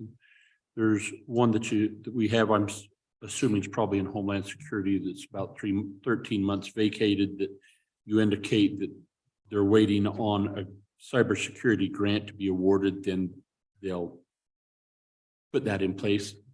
Do we know that grant will be awarded? I guess is my question. And was this position vacated as part of the 2021 cuts? You know, the step 2 or step 3 cuts? Is that where that came from? Erica, maybe you can. Mr. Chairman, I'd just like to, for the incoming members, keep in mind when you look at the governor's office budget, the actual largest part of it is the Office of Homeland Security, not ours. So sometimes I think you may see vacancy reports, you may see big numbers that you think, wow, that's a lot for a governor's office. No, that's the Office of Homeland Security. So thank you for bringing that part of it up. You want to talk about the cyber grant? Mr. Chairman, I suspect that grant's going to be awarded. And so they're just waiting for that to take place. And I don't believe it was a position that's cut. It's just how the position is being funded, and they don't want to get in front of the grant. Okay, thank you. Does that help? Erica, we need to hear you speak. Make sure you can. So Good morning, Mr. Chair. good morning. So Erica Ligursky, Senior Policy Advisor for Governor Gordon. So we have been working very closely with the Office of Homeland Security, ETS. We've got Andrea Burns from Secretary of State's office. We did put in the application to say that we wanted to go for that grant. What we're working on now is there's 4 components of that grant that we have to put a grant plan in for and submit those. So we are working diligently on getting those done with the anticipation of getting that grant, but we are working on that submission for that. I think you have some new in your office to help work with those grants, don't you?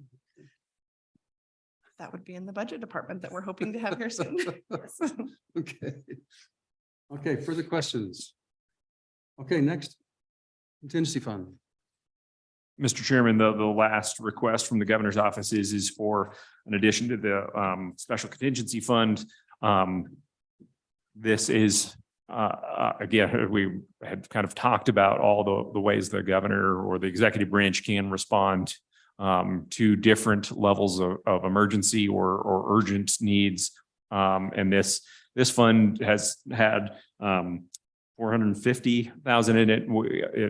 It does not get used very often because I think you've got a history of conservatism in the governor's office. It did get used this year. 250,000 was used by the military department to deal with some the costs of closing and moving kids around for the Cowboy Challenge program when we had that emergency related to the necessary closure of that program. But the 250,000, you will note in the military department's budget, they are transferring that back if you'll approve it, because the reason we moved the money there was not because there wasn't money in their program. It was because of, it was 100 series money and we needed to be able to use 900 series money to be able to effectuate the contracts with the other states that took those cadets. So the fund will get back to whole if you'll approve that request in the military department's budget. And then this is a request to increase that for the last year of the biennium. So this contingency fund does provide the governor the ability to respond. The Wright tornado is an example of use for this. The Governor Friedenthal did. I think there's a grasshopper emergency and how that hit. Governor Gordon did use funds from this account to deal with increased costs in predator management at the end of the last biennium. But that's the only time he's ever used it and planned to not have it refilled. And so this takes the fund back to 21 million. Is that right? Correct. 20 million with the public welfare emergency fund and 1 million in this special contingency fund. Questions on that? Okay. That's the governor's budget. That's my agency. That's an easy one. Okay. Tom?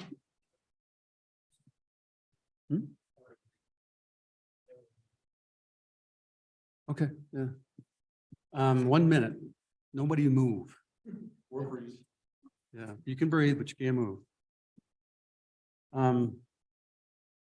So Rennie, how are you going to manage working with the new chief of staff? Because rumor has it that he's a hard man to work for.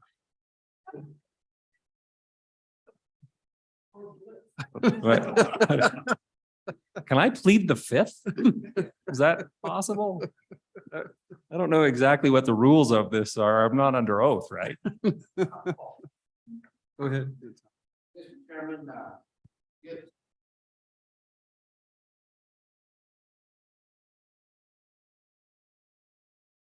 thank you for this committee and the JAC members that served with it the last several years. Had a look at the purpose. So you come up and show off what we're sharing with you today. Thank you for your service.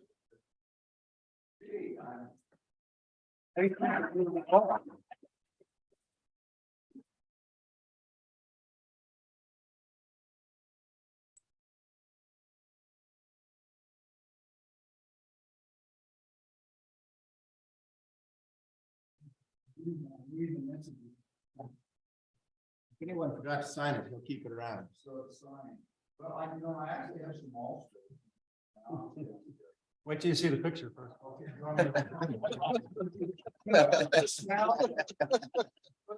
I think so. I mean, It's a we didn't know. Oops. Oops. Yeah.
Okay, next agency is A&I. Trish, the floor is yours. Thank you very much. If I could just have a second to get my Oh, no hurry. binder ready. Maybe the good vice chair can tell us another joke while we're Yes. co-chair while we're waiting. I like. That was my last clean one. I'm sorry.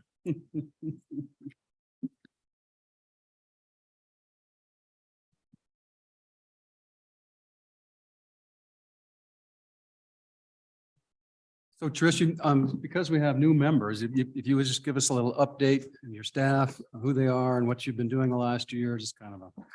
I will do that. Thank you, Chairman, Co-Chair, incoming and outgoing members of the JAC. My name is Patricia Bach, and I'm the Director of A&I.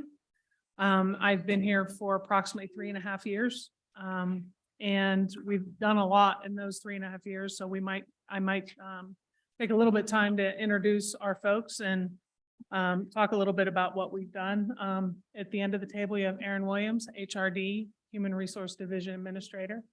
Next to her is our CFO, Rory Horsley. You will see her a lot in the next few days. She takes care of accounting for quite a few agencies.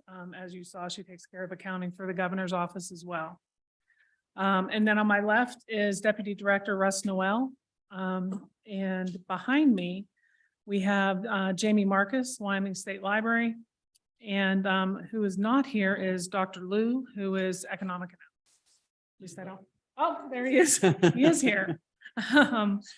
So they're back there in case there's questions or when there's questions that I can't answer and we get a little bit into the weeds. I have some help back there. So a quick update for A&I. Since I've been director, we've been looking at each division and taking our time through each division to try to see where we have efficiencies or changes that can be made along with reevaluating how A&I serves its customers and runs its programs generally. Through that, in the last few years, most of you are aware of HRD, Human Resource Division centralization. That is ongoing. We'll talk a little bit about that on our last priority on our budget and how that's going. Trish, could you pull that mic a little closer? I sure can. Thank you. So we will give a little bit of an update on that, where we are with positions on our last priority. So we'll end with a positive note. We also have the General Services Division, which involves custodial, buildings and grounds, leasing, risk management. It's a very large division. We have a couple of requests in our budget for GSD. But in the last few years, we've really made quite a robust change in our leasing department. I'd like to kind of point out that Senator Guru kind of instituted a change, and I think it was a good change in our leasing department. We started out about 9 months before our cuts of having a $500,000 cut. That actually precipitated me looking at leasing and saying that's what we can cut for our COVID cuts. And we'll talk about that as well. So now we have a leasing department that's much more robust with management and staff that are trained in property management and leasing. Mr. Co-Chair, which supplemental request are we on? We're not on one yet. I'm sorry. I was just doing an update. Still introduction. Okay. Sorry. I will run That's all through right. this. Keep going. The director's office with new streamlining of programs.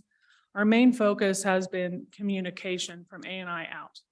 I think you heard the governor talk about a couple agencies that also need to have a little bit of help in that area. A&I definitely needed some help in that area. We now have a public information officer who has helped us with that immensely. And I will say that if I ran the world, every agency would have that. We have a safety program, and now we have the capital information office located down on the first floor that is helping legislative branch and executive branch work together on what happens in the Capitol and in the Capitol Square. So as we continue to look for ways to improve efficiencies with A&I while balancing customer service, along with those efficiencies and streamlining, there does come cost with implementing systems and providing services to all state agencies and stakeholders. So for 23 and 24 supplemental budget request process, ANI has the following tasks. I can begin on page 22 and just go through like we normally do, if that's okay. Yeah, please go ahead. Page 22 on our budget request is the accounting maintenance agreement. That is in the director's office, unit 2001. We're requesting funding for an increase to our maintenance fees for our billing system. We call it SARA, State Account Receivable Application. We are tasked with billing for revenues owed to agencies. So this system is used primarily to generate the billing to state agencies for central mail and motor pool. The vendor has requested a 4% increase in maintenance fees. The increase will allow us to continue to receive those maintenance services that are needed to keep up with that program or with that system. Please. Director Balk, and I apologize, just help me understand, is that a maintenance fee for a software system? Chairman, And I'm taking then that it is, and they just requested this, and we didn't know about that in the when you done your standard budget. Is that narrative accurate? Chairman Nicholas, Co-Chairman Kinski, that is accurate. Thank you. Go ahead, please.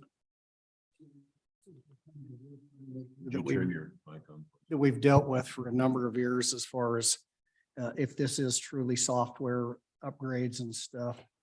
What was the nature of the discussion that you had with ETS to review the request for that? And then has it been standard practice for the agency when a vendor asks a 4% increase, we just give them whatever they ask for? So 2 questions, sir. Chairman Nicholas, Senator Kinski, Senator Hicks, I'm going to turn that over to Rory as she's the one who is mostly involved with that SARA system. Welcome. All right, go ahead. Thank you, members of the committee. I'm Rory Horsley, Chief Financial Officer. This system has been in place and supported by this vendor for, I believe at least a decade now that we've had this system. And they, in the past, have been very, very cooperative with us and working with the budget to not increase fees due to budget constraints that the state of Wyoming has been feeling. So we honestly haven't had a significant number of increases in rates from this vendor. But they did feel the need to pass on this increase. As far as discussion with ETS on this, because this system is a vendor, a system that was built by this vendor, approval came from ETS. That's as far really as discussion was with them on this particular increase. So, Mr. Chairman, a follow-up is that, so do you feel that your agency has the expertise to analyze whether that was a reasonable request without going through ETS? That's the very purpose that we set up ETS, is to look at these things, evaluate these proposals as they come in for software upgrades, new computer technology and everything. So it's a little disturbing that we're now just going out because, and they're a great vendor. I understand that. That's important that we keep our vendors that do a good job for us happy, but we've set up this procedure through ETS. And I just think we need to follow these whenever there's any IT software upgrades, any of this stuff, that there needs to be some involvement with the discussion with ETS. Co-Chair, I thought she said you did run it by ETS. Did you not? Chairman Nicholas, Co-Chair Kinski, Senator Hicks, ETS is aware of it, but it is not an upgrade. It is maintenance. It's strictly maintenance for the actual system that we have. So I want to make sure that's clear. I think if we look at it at the big picture with ETS, I agree wholeheartedly that ETS should be looking at each one of these systems.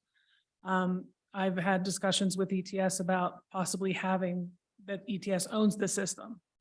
I think when you're talking about a small system like this for a maintenance agreement, I'm not sure ETS would be looking at that every single one of those. But I'll turn it back to Rory to make sure that I'm not overstepping what I'm saying, but I really do think that ETS should be involved in all of the discussions on software. And the reason I say that is because I'm the designee for bid exceptions. And we see them come through all the time, and they have to have a CIO number. And if they don't have that CIO number, it's kicked back to say, you have to talk to ETS about this on a bid exception.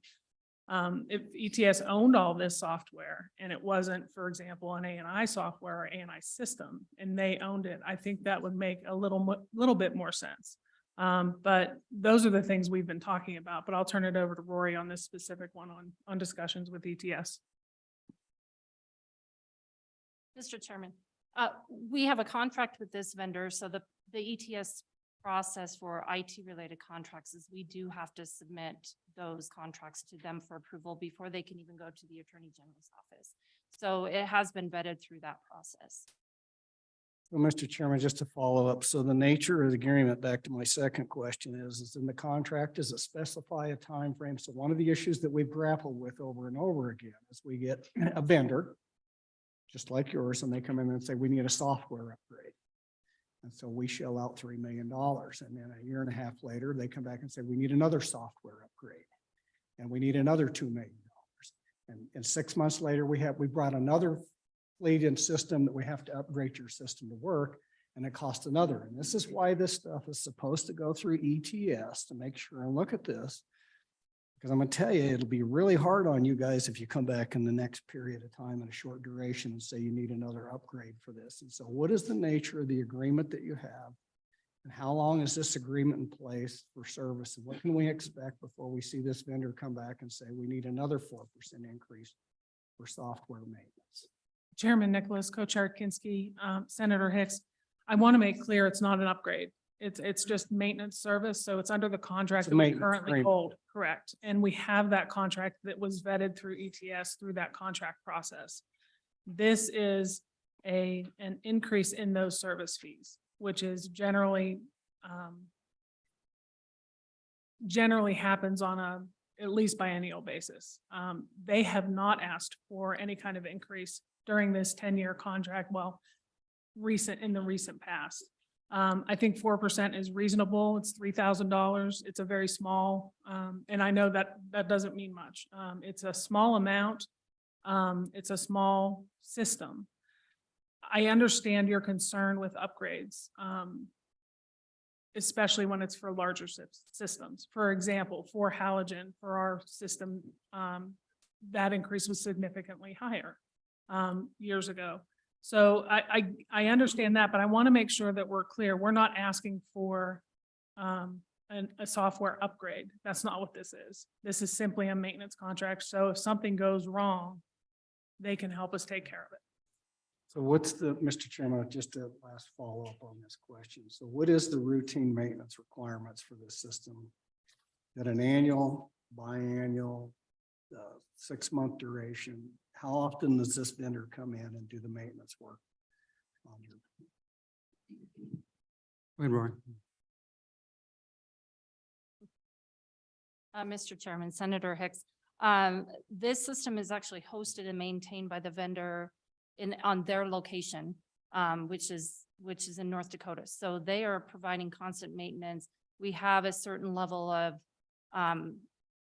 communication with them if we have in the normal monthly process of our billings, if we have issues, we have the ability to go to that vendor and deal with any system issues and fixes that need to happen. So I'd have to get back to you on specific information in the contract on the maintenance, but they're providing normal maintenance to keep the system operational. As far as any major upgrades, that would be something that would be outside of the contract that we would have to come back and go through the process to determine and ask for funding for that, determine what's feasible and what's needed. And Mr. Co-Chair. Please, go ahead. Co-Chair. So let's not get wrapped around the axle on upgrade, not upgrade. The part that you missed was the 2 or 3 years we spent going over all these requests and trying to empower ETS to understand what every software program is, whether you own it or the vendor owns it or they own it, doesn't matter. and that they become your partner and everything gets vetted through them. So it's just $3,000, but we're sensitive to what we found out is there are a lot of agencies signing contracts where it's 4% a year, year after year, guaranteed. And so ETS is intended to stop that and to consult with these agencies. So it doesn't matter whether you own it or not. All of this has to go through. It's only $3,000, but we're a little bit sensitive. So I'll just leave that there. The question is, I'm unclear on, is do you have a contract that requires 4% or have they asked for 4%? Mr. Chairman, they've asked for the 4%. Okay. And it's you don't have an annual inflator in your contract. No, sir. Thank you, Mr. Co-Chair. Okay. Representative Walters. Thank you, Mr. Chairman. This question's for Kevin, just so that we're going to see this multiple times in the budget. I just want to understand it fully. Under the governor's recommendation, it says I approve it for 3,000 as an ongoing request. However, it's a biennial number. So the 3,000 is for a full 2-year budget cycle being asked for midway through the cycle. So then he goes on to say that it's not biennialized. So then how will you, within your budgeting next year, handle this? And like I said, we'll see this many times. So just a good introductory explanation to this description that he has on many of these. Several years ago, we recognized the importance both on the LSO side of the fence and the state budget department side of the fence that we need to be absolutely clear if it's going to be a 1-year amount, if it's going to be one time, if it's going to be ongoing, and if that ongoing amount is biennialized or not, so that we can make sure that we have everything exactly the way that it should be in the governor's recommendations, and that if you accept that recommendation, it gives us clear guidance how we implement that into our standard budget. So in this case, they're already need to pay for this biennium's budget. So they're asking for that $3,000 to pay for the 23-24 budget. But because it's a 24-month request, we would not double it when we went into 25-26. It's very important. For example, on the inflation, the 13 million, we're asking that to be ongoing, but we're not asking it to be doubled. It's really only the 12 months experience, but we want to come back next year, and if it's necessary for an effective immediate or something else to cover inflation next year, because we want to be very conservative, particularly in that conversation with inflation. So the dynamic between LSO and the state budget department is highly focused on those recommendations, and we reconcile to them, make sure. And if there is an error discovered, and I don't believe this year that we have any errors, you know, we're getting better at this. But if there was, then what I would do is you would go through that budget work, and if you recommended approval of that, I would recommend adjusting that language to make it certain that it was correct. Okay, please proceed. Thank you, Chairman, Co-Chair. Our next priority is priority number 5, and it's on page 26. It's unit 3005. And this is the risk insurance pool. Our friend. Yes. The risk management section of the General Service Division is requesting additional funding to keep up with recent extreme increases in insurance premium costs and to maintain the self-insurance pool. Insurance premiums have risen dramatically nationally, due in part to COVID-19 pandemic, natural disasters, civil unrest, social inflation, and large court verdicts. As insurance companies started paying out more money than anticipated in claims, they began to raise premiums, and our premiums have gone up 58%. So when you say 58%, could you tell us that's from what to what? Do we know? Chairman Nicholas, Senator Kinski, Co-Chair Kinski, I'm going to turn it over to Andrew. He is the administrator for GSD. He has a better working knowledge on the increases. And I'll turn it over to him now. Chairman. Welcome, Andrew. I don't have the specific numbers on what the amounts are. I don't know if Rory does, but to give you kind of a big picture on it, Can you pull that mic a little closer? Sorry about that. To give kind of a big picture, the fees that we had were at one point a couple of years ago about the premiums were about half of what our appropriation has been from general fund. They've now increased up to about 94%. So given the current appropriation we've received, there's actually not much money left to go back into the pool to refill after claims are paid, because so much of it is getting eaten up by the insurance premiums. So how much of your pool, of your revenues go to premiums versus claims? Do we have a breakdown on that? And then my follow-up question, Andrew or Trish, is this enough? Because if it's 94% of our premiums, then maybe our balance needs to be, because we have a couple catastrophic claims, we could be in a pickle. Chairman Nicholas, on your second question, I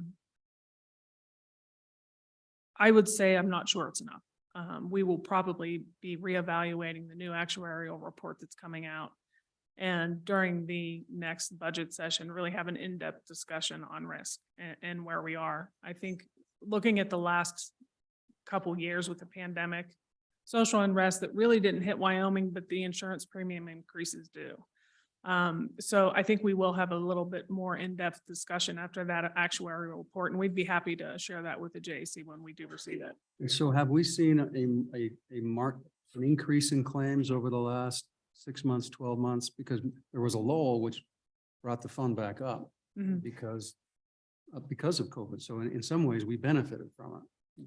Chairman Nicholas, Co-Chairman Kinski, I think both of you are aware of legal settlements that fluctuate from year to year, and we are in a high payout year for some of our legal settlements and legal cases in general. So risk does pay out on those 1983 claims. And so they have been higher this year.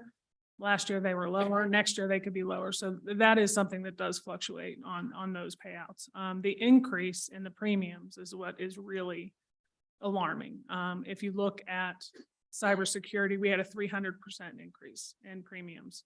We're actually talking with ETS on what's needed in that area. Do we need this, or, trying to minimize that cost as well. So I would say discussion on risk. So that was my next question, is that increase in premiums for ETS, is that related to the type of security systems that we have in place? In other words, do we lower our premiums based upon the type of cybersecurity platforms that the state implements? So we can see a cost savings on one side versus the other.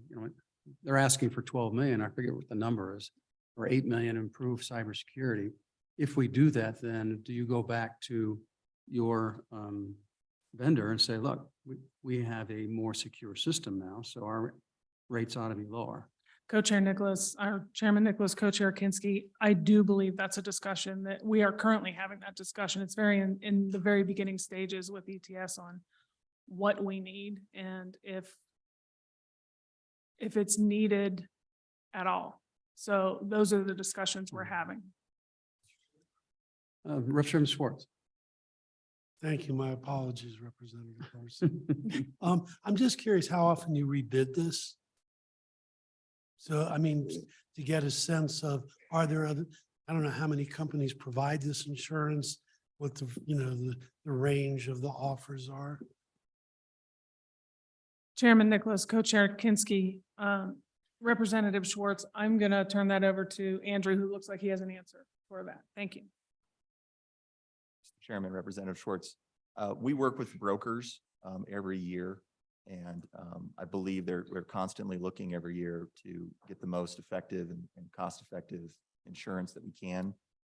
As for individual policies, I don't know how often they do change, but I believe we work with brokers every year to make sure that we are up to date and cost-effective on them.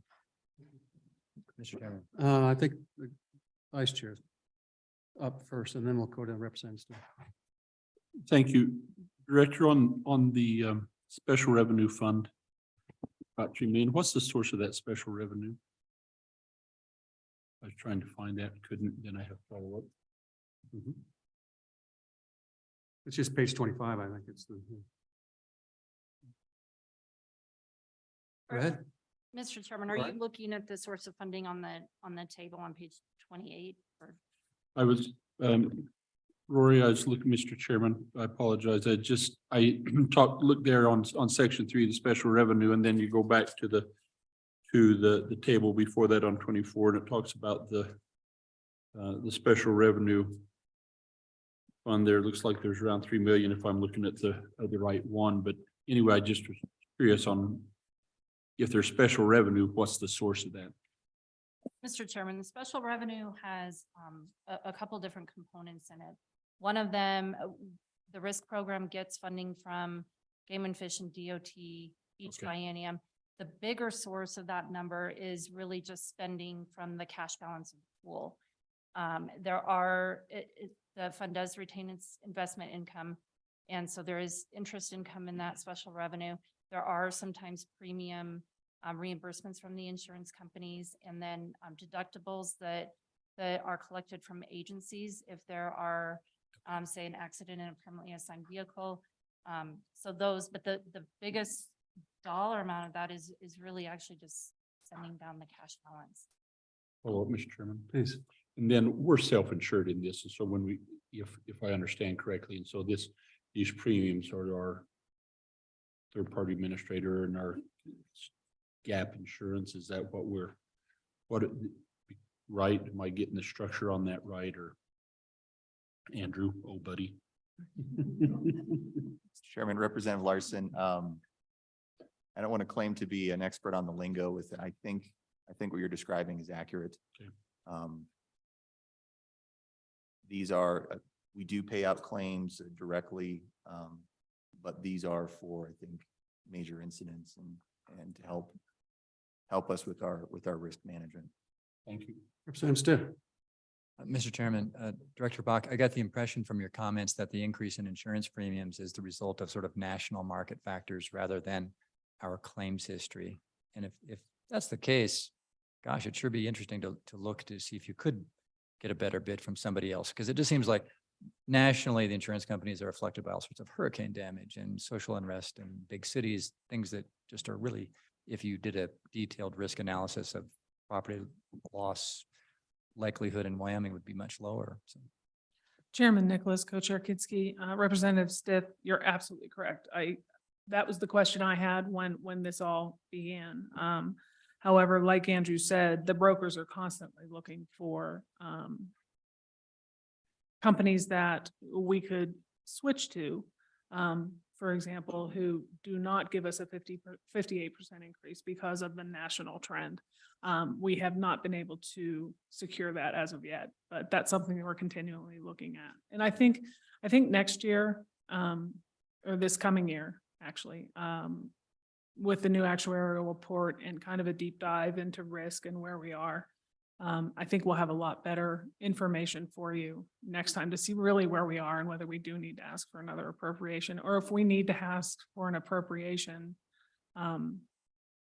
differently. And I think we can work through that with the JAC and make sure that we're all on the same page and be transparent on how we are and how we're working with this fund. Yeah, I mean, I think we'd like to learn more and to understand what your risk analysis are based upon, because maybe we can say, well, we don't need this. Or we need more of this and less of that, depending on what we're buying. So.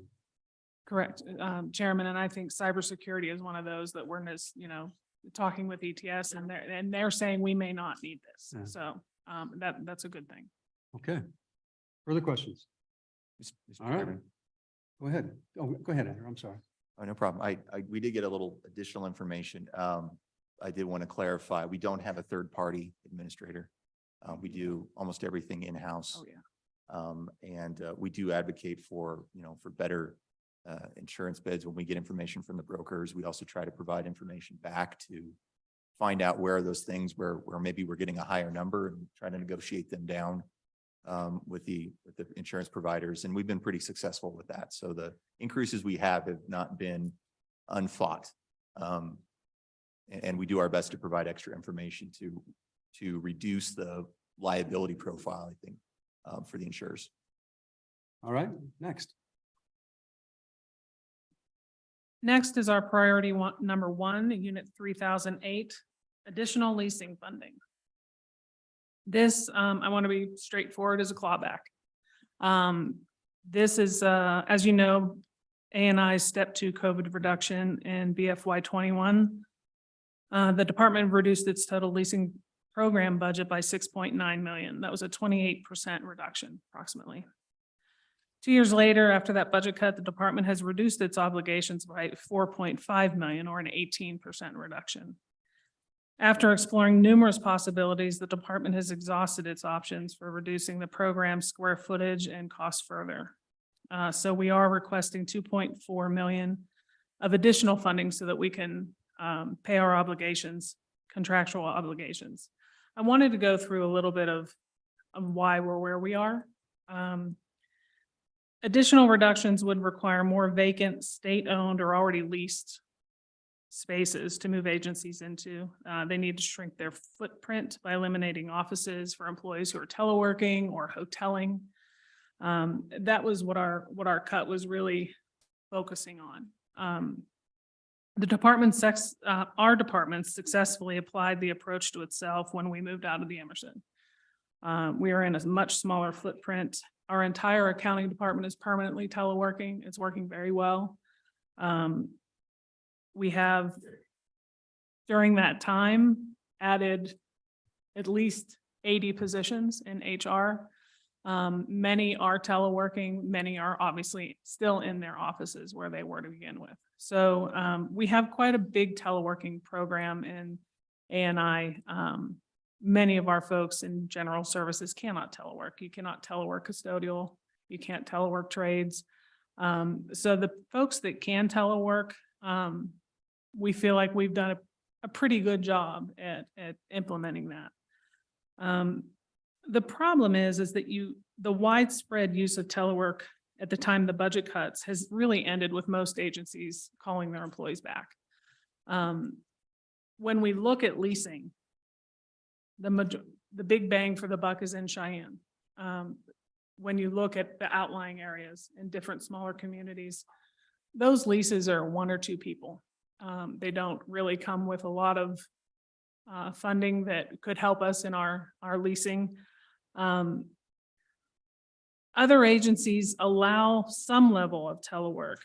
Some are doing very well. Some are consistently doing telework and really a robust program. But many are reluctant to do what ANI did and make somebody a permanent teleworker. Because if accounting office somehow had to come back, I don't have anywhere to put them. So that's the concern that many directors have in change of administration 5 years from now. They don't like telework. Everybody has to come back. Where are we going to put them? So those are some of the concerns that agencies have. We've faced other challenges along the way too, and we need to be able to, luckily we have the Casper office building. That did help us quite a bit in our leasing program. But we really don't have, outside of Cheyenne or inside of Cheyenne, really much more to work with unless we acquire, for example, a new building. If we build a new building, like we did at the Casper, in Casper, but that's only 300 employees. I mean, it seems like a very large building, but 300 employees, we would have to move more than that for the cut. So when the department investigates potential moves, what we have is we have confidentiality issues, for example, DWS and workforce services. Initially, we're like, well, maybe we can take advantage of that lease that nobody cares for on Yellowstone. And the director of workforce services and the director of DFS, we're all working very closely together to try to figure out how to move some DFS folks into that lease and have 2 agencies. And really, that would have been one of those leases that was a big bang for the buck. It did not work out due to the clientele and how you had to have separate entrances when you're dealing with children, and it just was not going to work out. The fact that they had cube farms. So those are the things we looked at. We were very hopeful. They worked very well with us, but it just wasn't able to work out. On top of that, available vacant commercial spaces have the same privacy problems that we ran into at Sutherland's. We feel as though we have exhausted our options to further implement step 2 reductions. And that's why we're coming back for this ask. So I would stand for any questions on our ask here. Please go ahead. So Director, as I understand the nature of the request, we're currently funding all of the state office space where we have employees at right now. Is that correct? I'm sorry, could you repeat the question again? We're currently funding, we've got contractual obligations. We've met those for all of the places that we have state leases currently. Is that correct? That is, Chairman, that is correct. So this would be for leasing additional space above and beyond what we currently have. So I'm trying to understand. Chairman Nicholas. Tell me we do not have in the budget now to lease these same facilities that we currently have moving forward. That's what I'm trying to understand. Chairman Nicholas, Senator Hicks, there are no new leases. We're not asking for new leases. So we have contractual obligations currently where we need this allocation. So I think I answered too quickly on your first question. We are not looking at new leases. These are contracts that we have on the books that we need to be able to pay. And the amount that you're asking here would only cover for the existing contractual obligation that the department has. Is that correct? That is, I'm sorry, Chairman Nicholas, that is correct, Senator. All right, thank you. Go ahead. I apologize for being slow on this, but if we already had them under contract and that was in your standard budget, what caused the increase? Chairman Nicholas, there really wasn't an increase. We were not able to get out of some of the contracts we were hoping to be able to get out of and move people. So what we have is a situation in the biennium where we were unable to make the changes that we were hopeful to make at the beginning of the COVID cuts. Thank you. I'm sorry that I wasn't clear on that. Further questions? So it would be helpful for us to get a breakdown of, because this is a sizable amount, and to understand what the breakdown is and what buildings we're talking about. And I presume you've got a list. I mean, how many vacant buildings does the state have in Cheyenne that we're not using because they're not structurally copacetic with the agent, to put people in? And do we relet those to privates, or are they vacated? What are we doing with those empty spaces? Or if they are empty? I'm just curious about it because when you read your description, it suggests that there are buildings out there that just can't accommodate where you want to put people. And so the point with that would be, do we need to do something, or do you have directives from in your agency or through the executive department to figure out ways to relet those, or to sell them, or to do something with them to maximize our return on our investments on those properties? Because it's a pretty sizable jump. This particular figure, I think it used to be 5 or 6 million biennially was the number for it just in Cheyenne. I'm trying to remember those numbers, but this would be almost increasing those amounts by half again. So, but I'm sure this is statewide, not just Cheyenne, but most of it's here. So it'd be nice to have a better understanding of the lay of the land, basically. Chairman Nicholas, Co-Chair Kinski, we can get you the leasing report that we give to the SBC every quarter. So what we can do is share that with you as well. I'm assuming that Andrew can get a better than just that bulk leasing report, and we can come up and show you exactly what we're talking about. I would say that vacant state properties, we have the basement of the Rogers Building that is vacant. We have the office area of the old liquor warehouse, that is in no shape to house any folks. And we have looked at how much that would cost to bring that up to, a workable an agency going in there and being able to work. There are, struggles with that. And I would say that the times have changed. We were told initially, we're not buying any buildings. Don't renovate buildings. I think we're in a different position today than we were. I think if there was a building that came available in the Capitol Square area, we would probably be bringing it to you to discuss. But those things are changing currently right now. So I think that that is probably a bigger discussion. We're relating to 5 million for the Cheyenne area. I can turn it over to Andrew if he has it. I'm not sure what that number is, but this cut that we made in the COVID cuts was significant. It was going to be a significant cut. And we were expecting a little bit more on telework to be able to do that. And, you know, you could say that, well, you could tell them they have to go, period. You have to telework. That's very difficult to do in reality when 4 years from now, somebody comes in as governor that doesn't like telework. Where are we going to put those folks? So I think that the idea of telework is very good. We might get there in the next couple of years, but right now we're just not there. We were able to do it during the pandemic very nicely.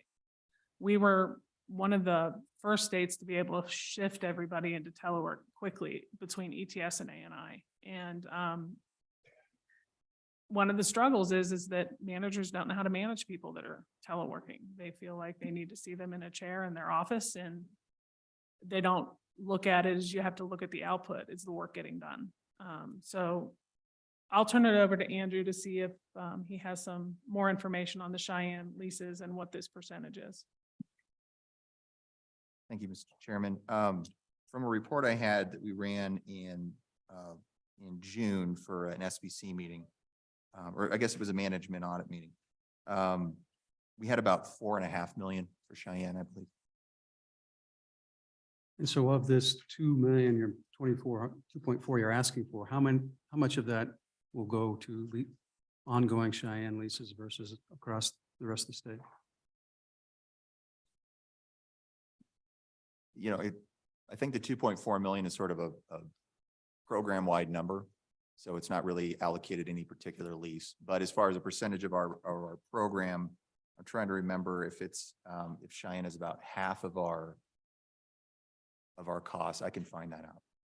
Well, and you know, some of you may recall that we budgeted, and there was supposed to be a new office building, but that Governor Meade vetoed when he first came in.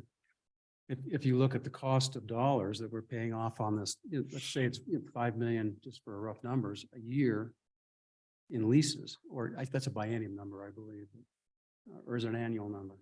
I think this is annual. So if we would have built a Casper office building at 42 million, we would make money by moving out all those offices if we could do it and stop paying these leases. And so I think that's an evaluation we need to continue to make as we go forward. And basically, this is the committee, the JAC is the one you report to for that type of stuff. I mean, we're your home committee on it. And so I just think we need to continue to make those assessments. We've got the land, we've got the space to build it. And it would centralize state offices, and it would be, so it would have lots of different advantages to it, to do it. Cost of construction is off the roof, and I'm guessing that leases are going to follow. So my next question is, how many of the leases that we're working with are long-term leases? And then what, we had discussions about terms. Every time this comes up, I think of the Sutherland building and how that basically was done behind our backs, and we don't want that to happen again, obviously. So Chairman Nicholas, Co-Chair Kinsky, this is a discussion that we've been having as well, with new buildings, buildings that come up for sale in the Capitol Square area. One of the things that our leasing department has undergone significant staffing changes. We now have folks that are experts in those fields. And we have kind of in A&I, we don't really look at a lease anything more than 4 to 5 years. Obviously, that has to do with the Sutherland's building. But it just makes sense to have a lease about that length. Now, if there's an exception here or there, we usually bring it to the SBC and say, you know, this is a 7-year lease. And, but hopefully the SBC can attest that we've been very transparent in how our leases are coming up. We are shortening time periods. We have changed escalator clauses, things that were happening prior. We believe we have made a significant change in that area. The building of buildings, I think, was tabled in generally for the last 5 years. And I remember the veto. I remember that I wasn't in this position, but I was still an A&I. And I also remember the old police station down the street that would have been in the Capitol Square project. And I mentioned that on a regular basis that I wish we had that building. But we will bring information like this to the JAC. Management audit, when we get more information on where who's going to be on management audit, what we'll do is do a joint report to both JAC and management audit, if that works for you. Yeah, the question is where you get things done, really. Pardon me? Say management audit's great, but this is where the rubber will meet the road. Right, and that's kind of the problem, sorry, Chairman, with management audit being our home committee, but JAC kind of being our home committee too. So I want to make sure that you're both well aware, along with SBC. Okay, thank you. Mr. Oh, Co-Chair. go ahead, Mr. Co-Chair. So Senator Grew challenged you to do a little bit better during the midst of COVID, and you did. And so thank you. Good job. Keep up the good work. The 21st century is here, and you just have to work with your managers on getting them to understand change and change management. What I'm seeing is the Fortune 500 have accepted it, and it actually opens up a very large talent pool. People who might like to work for a state agency that are in Sheridan or Cody or Riverton that can't move to Cheyenne potentially are going to be employees. So I'm not inclined to hang on to space because the managers are insecure that what some manager 5 years from now might do. The manager 5 years from now that once puts an end to co-work is going to have to figure out where to put them. I don't think we should be hanging on to space for that reason. And then the other thing of privacy, I guess I'd ask you to double back and take a look at that. We have some tenants that work on healthcare remotely, very confidential healthcare, financial information. We had a tenant that was working on some incredibly sensitive materials modeling for large American firms. They all had systems in just a little office in Sheridan, Wyoming that kept all that secure. So I get the confidentiality piece, but the rest of the world has adapted and the state of Wyoming has to as well. So I'm not, I'll take a look at it and give it a good hard look. I'm anxious to see the data that Chairman Nicholas is talking about, but I think you've done a good job, and I think we'd like to see you continue to grind away on it. Thank you. Chairman Nicholas, Senator Kinsky, thank you very much. We are continuing to try to find efficiencies in leasing, and I'm hopeful that we look at the telework issue a little harder with agencies. I think that the comment that you made about people being in Sheridan and wanting to work, that is the best argument you can make for telework. The flip side is true as well. As you know, there are state employees that we've talked about that are living in Cheyenne and working for North Dakota. And that happened in the last year. And I think it's up to 6 employees that are working for North Dakota, the state of North Dakota, doing essentially the same thing as they would have been doing here. So I think it is, especially with the younger crowd coming in that we're trying to recruit, they're expecting to be able to telework. And when you tell them they can't, they drop their name out of the hat.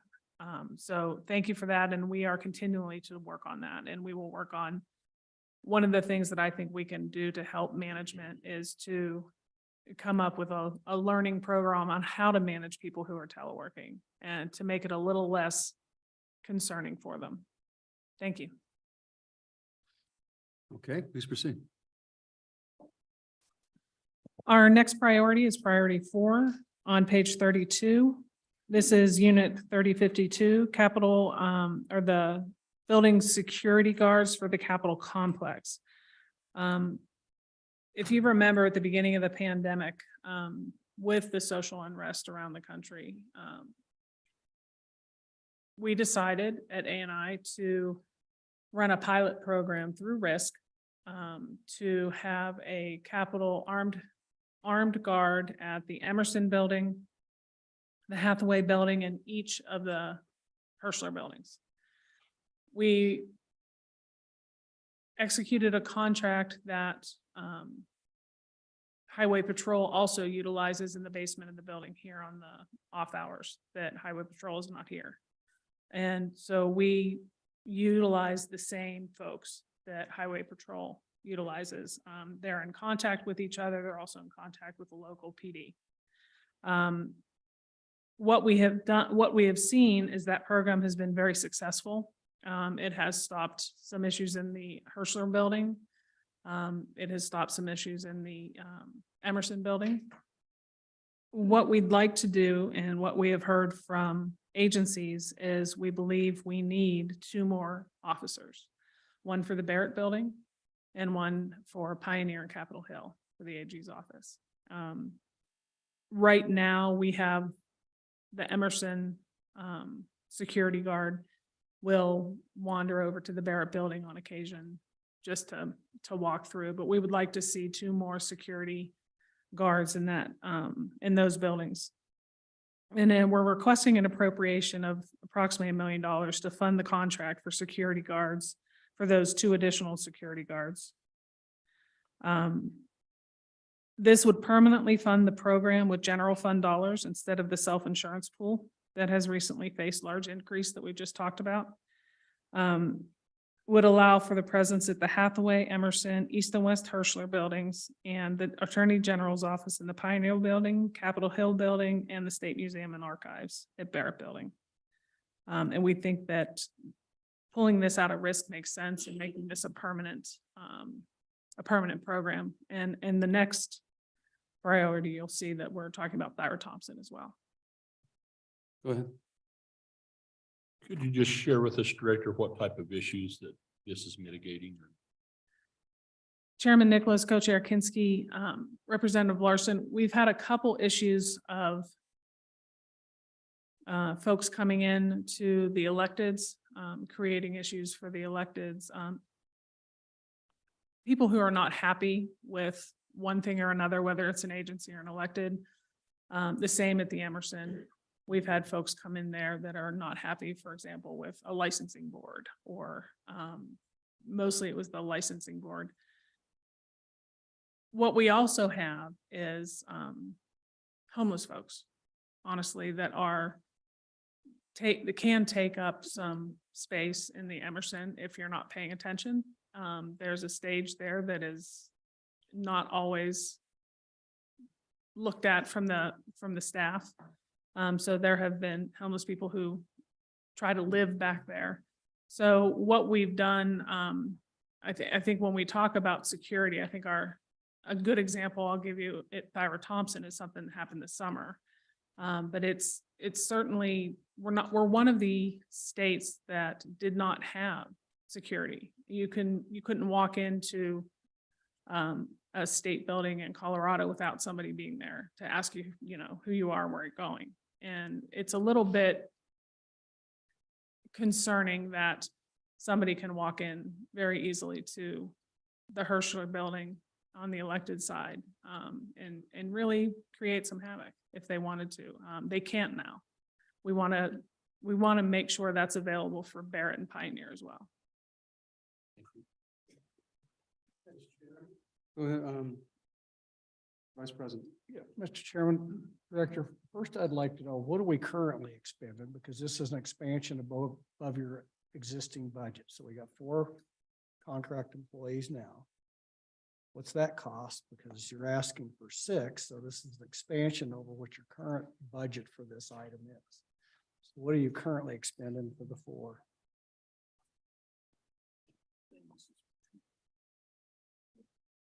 Mr. Chairman, the budget request here is based upon 6 at the current rates. So it's approximately 4/6 of what this request is. Say that again, Andrew. I'm It's sorry. not the question I asked, No. Mr. Chairman. I'm an attorney, so I don't want to try and fling the math and calculate that on the fly here, but the budget request is based upon 6 officers at the current price per officer that we have for 4. So the request, or what we're currently expending, is approximately 4/6 of what this number is. The million. So it's adding to, but just transferring the funds to general fund, then the overall cost. Correct. So, go ahead. Oh, Andy, shoot. Thank you, Mr. Chairman.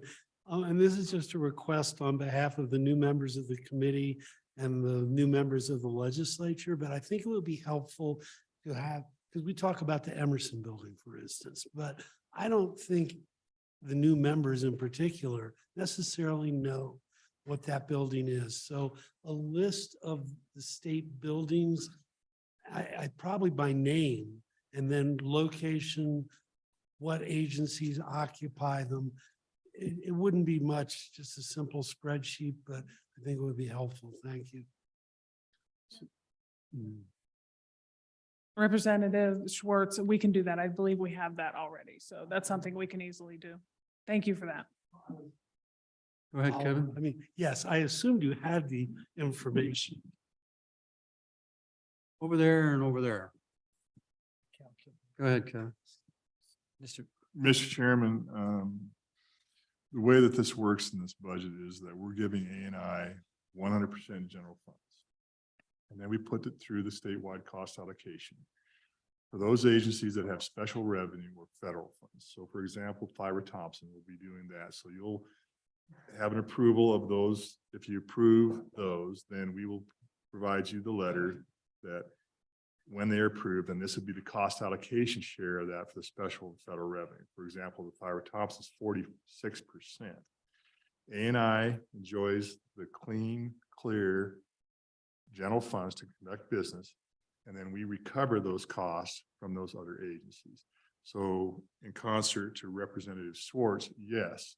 In fact, right now we have an ask, and we're working with General Services Division to update every single building to who's occupying it, what the costs are, including depreciation, so that we can get the statewide cost allocation correct. But you will receive a letter that if you approve the capital complex request of the $1,020,000, then we'll cost allocate that. And we'll show you that in the letter, and we get returns of federal and special revenue. And that includes the security for Thyra Thompson that we'll be talking about, and Thyra Thompson itself, including the depreciation on the $42 million investment that capitalizes, and we'll return that, we'll build the feds and recover those dollars. So it is significant, but A&I gets the general funds up front, and we conduct the recoveries. So Representative Stiff, go ahead. Mr. Chairman, Director Bach, again, slightly different topic, but since we're talking about security guards and access to public buildings, I did want to ask you if there's a cost estimate of what it would cost to have this building, the Capitol building, open on Saturdays. It strikes me as a bit odd that, you know, our constituents who work during the week may want to visit the Capitol on a Saturday, and then right now they can't do so.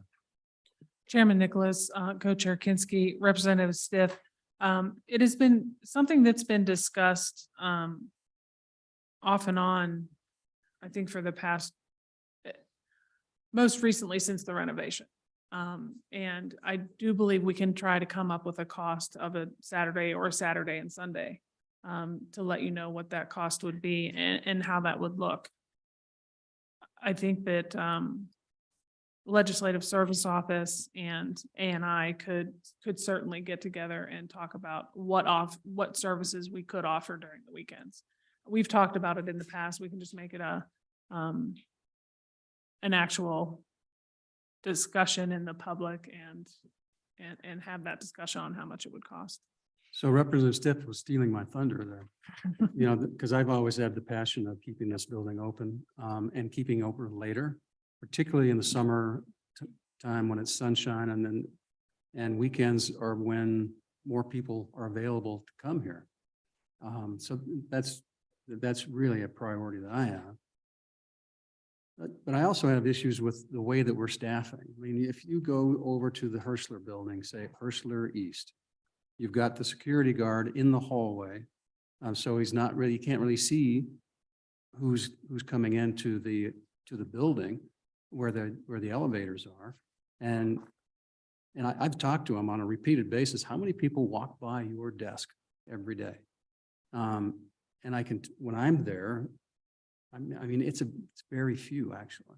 And the only ones that really do use it are mostly state employees moving from one section of the building to the other.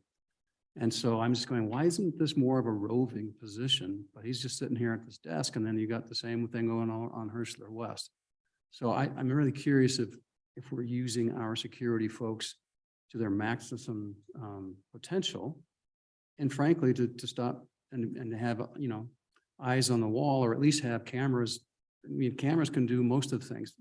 In terms of Emerson and homeless folks, cameras can fix that. If we have cameras in the right places where we're monitoring and we can have a bigger bang for the buck. So I just think that what we do, and I'm always hesitant when we just throw money at security for security's sake and for bodies. So how we do it, how we manage it are important. And most people don't even know where to go into the Hirschler's building if you don't already know the way, because it's just confusing on what door works, and half the doors are locked all the time. And I've walked around the building repeatedly and just checking on which doors are open and which aren't. And sometimes it's different, but it's hard to get anywhere in those buildings. And it's a frustration that I can't imagine other people don't have. And then you go up the second floor and all the doors are locked to go into the, you know, different parts of the Hirschler building. And there's no real we probably need a directory over here, almost worse than we do here. You can go hit a button that tells you where to go. But it's just things that we need to do. But I hate to throw bodies in Barrett and Emerson just because you want a body over there, versus having a plan on how we can make things more secure, but also more open, and have people not just sitting at a table in the corridor at the Hirschler. I mean, it just doesn't make sense to me. That's my 2 cents on it. Go ahead, Senator Steinmetz. Thank you, Mr. Chairman. And just kind of a broader stroke, I mean, we're kind of tasked with looking all across government. And so when I see that we have some roving security folks, and you're right in the city of Cheyenne, I think about our schools and the risk associated with that right now, and all of the school shootings that we've had. And a lot of our little schools don't have an officer out there, and they're a long ways from a police department. And so when I look at the scope of everything, I look at the need that's out there, I'm just wondering what is most needed. So we've really got to consider all of it, not just this. Thank you. Chairman Nicholas, Senator Steinmetz, I would not disagree regarding the school issues. So we will take that into consideration when we bring that forward on why it's important that we think that buildings are covered. So, but I don't disagree with you that if I ran the world, there would probably be one in every school. So I understand the problem that you have. Mr. Co-Chair, Please. I wonder if you might have a log of the incidents and some kind of general description of the incidents, and whether it's 3 a day, 3 a week, 3 a month, 3 a year. You can have someone high profile thing and people get nervous, but you've got office buildings in Sheridan, you've got office buildings in Cody, you've got office buildings. You know, I get it, you know, government for some reason can attract some people that are a little bit goofy and sometimes very, very angry. We had a solution for that in Sheridan. You'd pick up the phone and hit 911 and they'd come a running. about as fast, if not faster than what you could do with a security guard, because while the incidents we had, people remember them. They're very few and far between, but maybe Cheyenne's different. Maybe this is something where you've got a couple things a day going on, and that security guard is really hard pressed to keep up with all the activity, but there should be some kind of log of activity that we can get an idea of the magnitude of the problem. Thank you, Mr. Co-Chair. Chairman Nicholas, Co-Chair Kinski, I can get you that information. I would caution that a lot of what we use the security folks for is preventative, so that people see them and won't come in. So I'm not sure we can quantify that number, but we can certainly get a log of what's happened in the Cheyenne area in the last year and a half. I think we've had them. Okay, please proceed.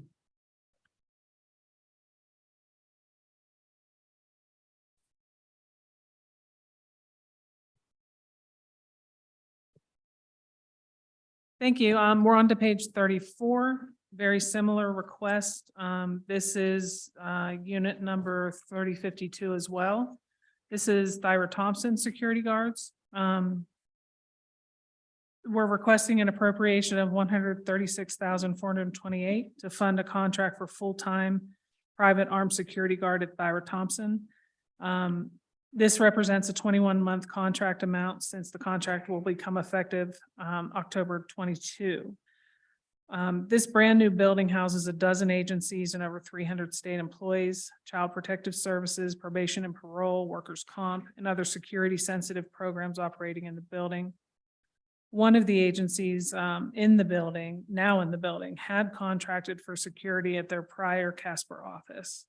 At the request of several agencies, the department began contracting for a security guard in the fall of 2022.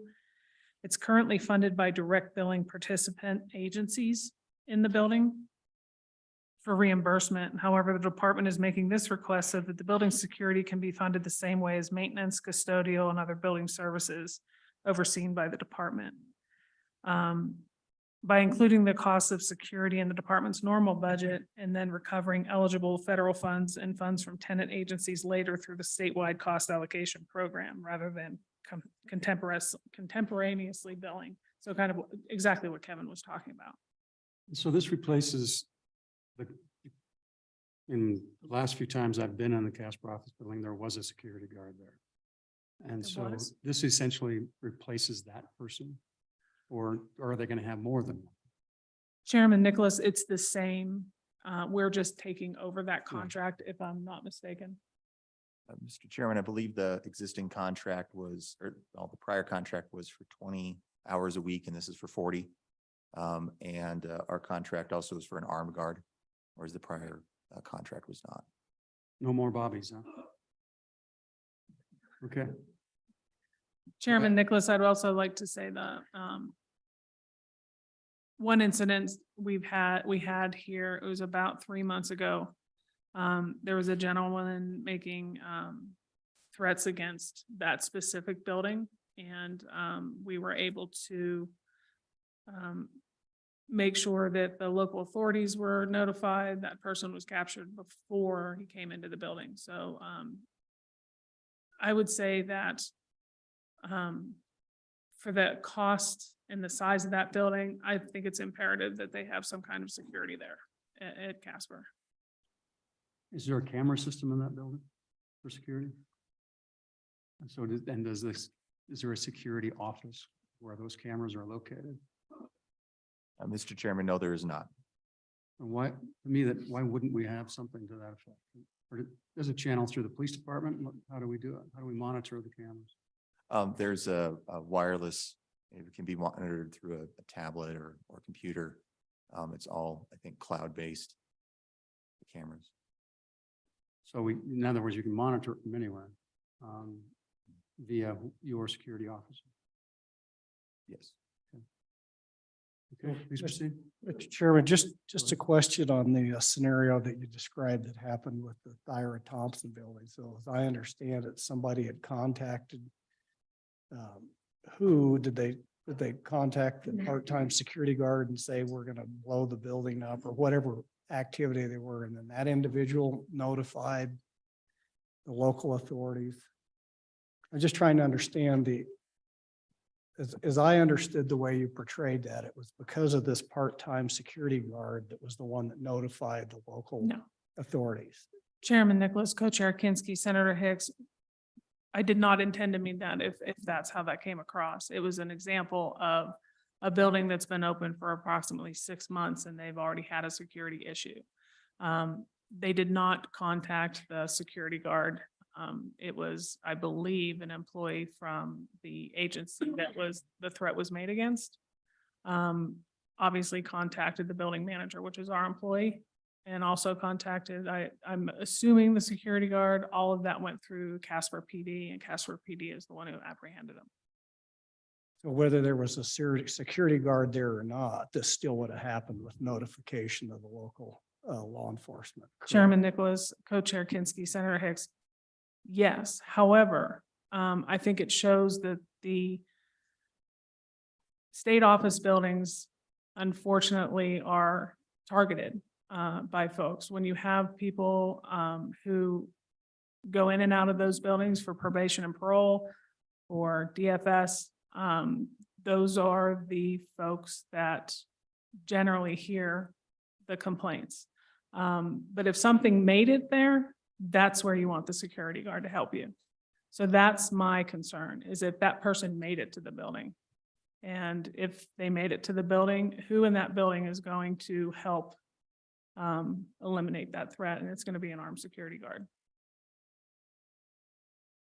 Mr. Chairman, I don't want to belay the issue of the reports of, well, we've had threats and gunshots in courtrooms and across in the counties in the state of Wyoming. This is not unique. We have DFS and other people, and this is, I think, as Senator Kinsky alluded, across the state of Wyoming.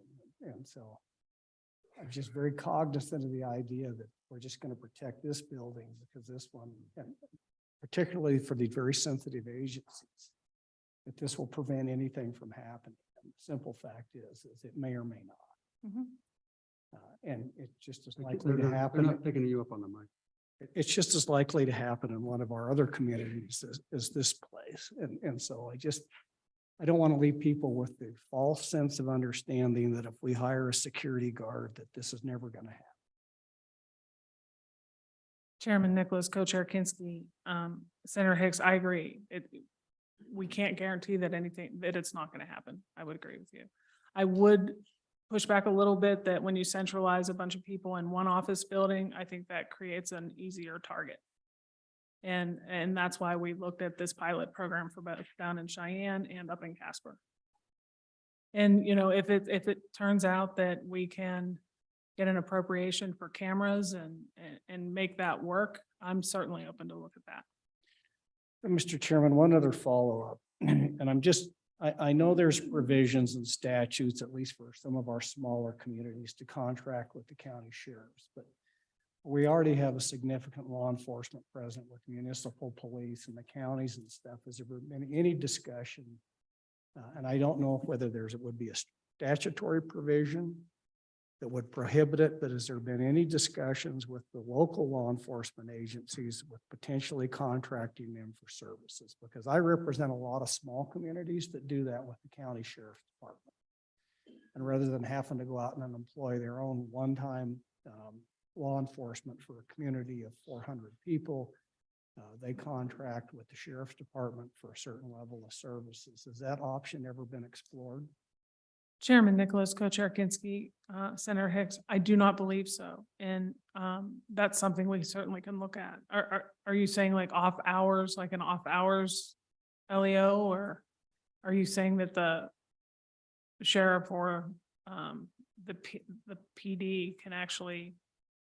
I'm saying the agency could actually provide those services under a contractual agreement. Okay. For that specific facility. What we do, if there's an incident in a state building, the first thing they need to do is call 911. That's what we tell them. If you remember way in the past when Division O, Capitol Police used to walk through the state buildings. They don't do that anymore. So we do have a relationship. Our office is called 911. We've had people out there for people coming in our building. And they're very quick and responsive. So, I mean, if that's something we can look at, I will definitely look at it. I might, send you some or ask you a little bit more about that for your communities on how that worked. Well, Mr. Chairman, I'm just cognizant of the idea that if you already have a local law enforcement agency under contract, he doesn't have to call mine. Right. You skipped one whole step as far as getting a response there. Sure. rapidly. Thank you. Thank you, but I do think it's something that ought to be a discussion that you explore. If that option even, and what the impediments was, and if there would be any interest from even doing that from some of the local law enforcement agencies. Because it may address some of these other concerns for these other state facilities around the state of Wyoming. So just a thought, Mr. Chairman. Okay, please proceed. Thank you. Our next priority number 2, unit number 3065 is on page 36.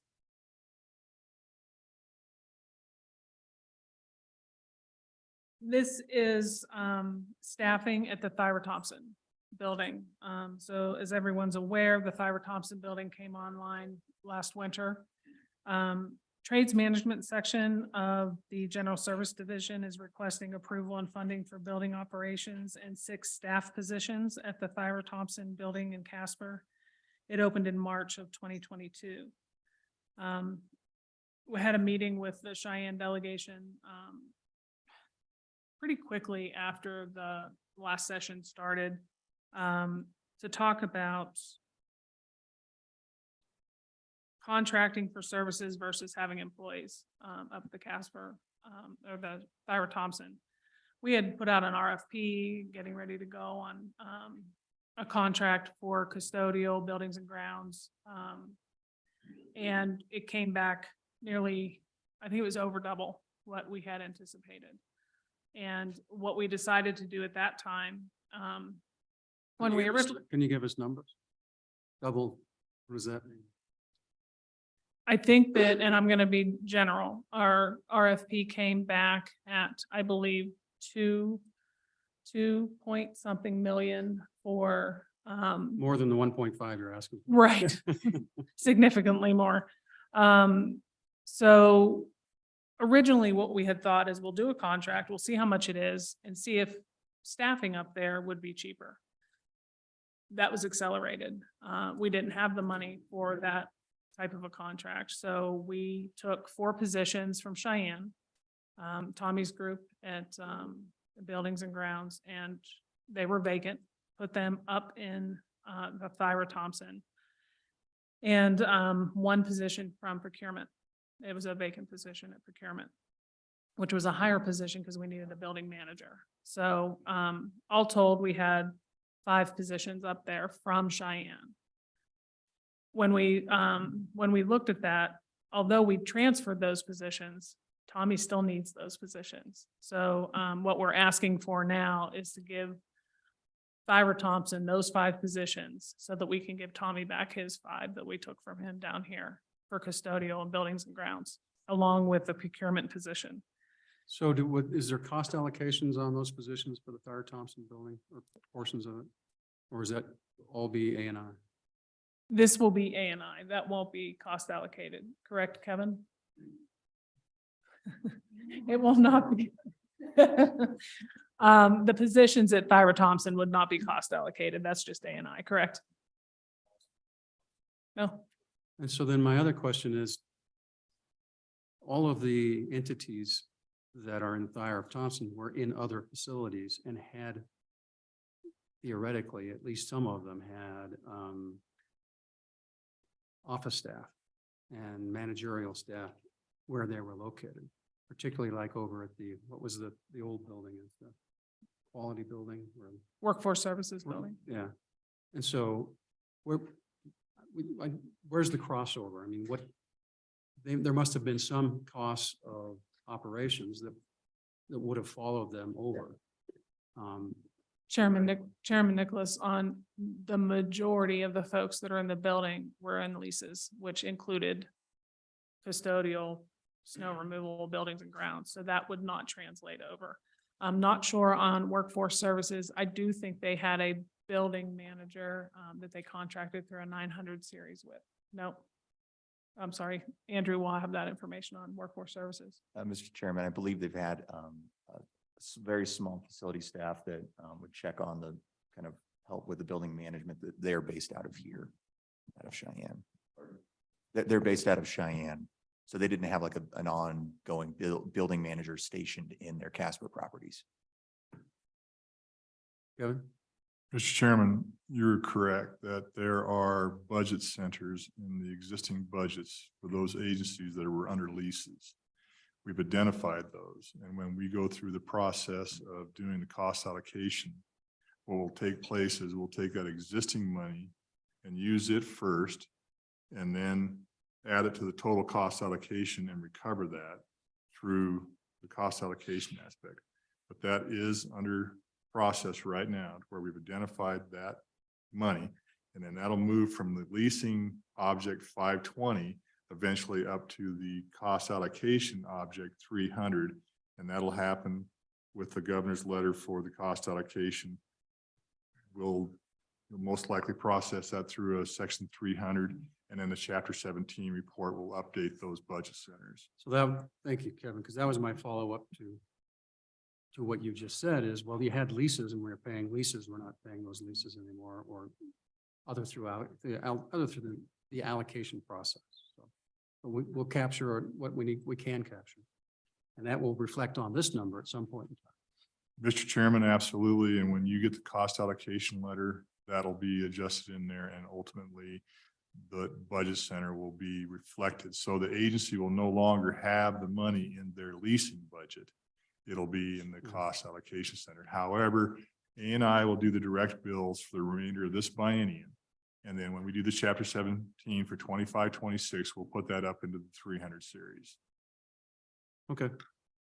Carry on. Chairman Nicholas, on these positions, I want to make sure that it's clear too. We do have a contingency within this number. In case there's a situation where we can't fill positions for custodial, we can get a short-term custodial contract. That's what we had in the beginning of the Thyra Thompson building. Since that time, and we have our employees up there, I would say that we are in a much better position to have eyes and ears up there as well. We've had better custodial work. We've heard from the people in the building that it's much better now than it was with the custodial contract in the beginning. So I think having folks up there, although we did it a little quicker than we really were anticipating, that I think it's important to have eyes and ears up there. That one reason why we got notified so quickly on the threat that happened a couple months ago. Okay, Mr. Co-Chair. please. So I want to make sure I'm understanding, because this says for three additional custodians, but notwithstanding what the narrative says, you're looking for 6 positions for the Thyra Thompson office building, and it will be 6 in total. You're not adding 6 to some other number. No, Chairman Okay, Nicholas. thank you. Co-Chair, thank you. Deputy Director Noel also reminded me that the building manager position that we have up there is also going to be able to go over to the Rockwell building in Sheridan. If any need arise, it's a lot easier for them to jump over to Sheridan than it is for us to go up. So that's another thing that I neglected to talk about. The one position that would be new, so there would be one brand new position, the way I look at it as new, is a trades position. So right now, we don't have a trades position up there. And if anything goes on, changing furnace filters, things like that, we have to drive up from Cheyenne. Having a trades position on site would be very beneficial for the Thyra Thompson building. And so that is the one position that we don't currently have up there. Okay, further questions? Don, go ahead. Mr. Chairman, sorry to interject. 2 real technical items. First, on page 38, Director Bach is referencing their desire to use contractual services. What they're asking for in your lingo is superflex. So when you approve this or disapprove this, there will be a section 300 like the Department of Corrections if you want to follow Director Bach's suggestions. The governor's rec is silent on this point. It does not suggest approval or denial of the superflex. And on page 36, with respect to the Thyra Thompson building, we just wanted clarification. The governor is requesting this to be retroactive to effective October 1st. We wanted to make sure that is indeed the intent or whether that was a typo. Mr. Chairman, that is not a typo. We are asking for the 21 months, which we're under right now in this biennium. So that's So it's you're unusual. going to recoup. Right. We're paying for it now. Yep. And the And then- superflex is for how long? Just through the, Mr. Chairman, it would be for the biennium because that's the process. Yeah. And then if things develop to where we have a long-term solution on one or the other, then that could be addressed in the upcoming biennium. But Okay. that is the intent, that the choice is given to whether we have employees or contracts and take advantage of the best efficiency. Chairman Nicholas, to add to that too, is what we don't want to have happen is the struggles that we have with keeping custodial staff. If we lose all the custodial staff, we don't have anybody to take care of the building, which is why we want to have the ability to just jump in and have a custodial I think contract out there. Representative Harshman can bring a football player to take care of that. It's just across the street. Well, and I hope that you can talk him into that. Thank you. Mr. Chairman, a question, and I guess based on what Kevin explained, we're currently paying for these positions, but as I understood the director, there's also a request for this additional one position for this skilled trade specialist that we are or not currently paying for. So that's an additional one position. The other ones are currently on staff that we're paying for. Is that the way I understand it? Chairman Nicholas, Co-Chair Kinski, Senator Hicks, correct. We are paying for the 5. However, we are requesting one more person to be up, the skilled trades person to be up in Casper, but to make it crystal clear, we need those 5 positions back in Cheyenne. So we are technically asking for those 6 positions. We're paying for the 5 right now. Okay, Mr. Chairman, just to follow up. So what exactly does a skilled trade specialist do? Chairman Nicholas, Co-Chair Kinski, Senator Hicks, skilled trades is somebody who can come in and work on the mechanical issues. They're not going to come in and do electrical work. They're not electricians. Can't change light bulbs. as I They understand. can Oh, change okay, light That's bulbs. good. Yes, it does. They can change light bulbs. So they do a lot of the work that the professional trades don't do. So they come up and change filters, minor things around the building. So, Mr. Chairman, so follow-up question, what's been the experience with the agencies when you have a brand new building that there's a lot of demand for a tradesperson to go around and fix everything that's brand new? Chairman Nicholas, Co-Chair Kinski, Senator Hicks, I'm going to turn this over to Andrew. My first thought is that we do have a lot of warranty work up there, but I'll turn it over to Andrew and let him answer that question with a little more authority than I have. Mr. Chairman, Senator Hicks. We do have the warranty currently in place. So when we determined that we were not going to be able to get a property management company to be able to provide services to manage the building, we knew we needed custodial right away. We knew we needed a building manager. We wanted to wait and see, given that there was going to be the 1-year warranty on most of the building work, that, do we actually need an additional person or not? And so that's what we've been monitoring the last several months and have determined we do. The work that primarily would happen right now before the warranties are out is a lot of the regular maintenance. Changing filters has been mentioned a lot. And that's a routine one that is it really cost effective to try and send up, an HVAC crew up there for 2 days, multiple times a year? Can we just have someone who's trained to do it right away and can respond quickly? Other minor repairs that are not under the warranty. As that warranty comes out, I believe the warranty is going to run out this spring. For most of the buildings, there's a little breakdown with another part of the property that was under a different warranty timeline, but those will then be falling on A&I's shoulders. Right now, State Construction still has their project manager up there who has been helping us with fixing all of the warranty issues, and it's been very good process. But we will start having, things that need to get repaired, holes in walls. And a lot of the work order system, we've implemented the work order system we have down here for regular checks on plumbing and HVAC and some of the electrical systems. Some of that does not require a licensed person to do that. And those are the kind of duties that we would have this person be able to do on a regular basis, just to keep up that regular routine preventative maintenance, and also just inspections where we don't have to have a certified person to be able to do that. That prevents us from having to send up a crew of an electrician, an HVAC, a plumber, all to go and do checks multiple times a year. There will still be our licensed folks coming up there. That's why this group is housed within our trades management budget, is so that we can maintain that communication. And when we need that expertise, it's there and available. But that way we're not doing it when we don't need to. And those folks down here where we have much bigger, older properties, much bigger trades demand, we can keep the Cheyenne staff focused mostly down here, and then they're a resource for Casper.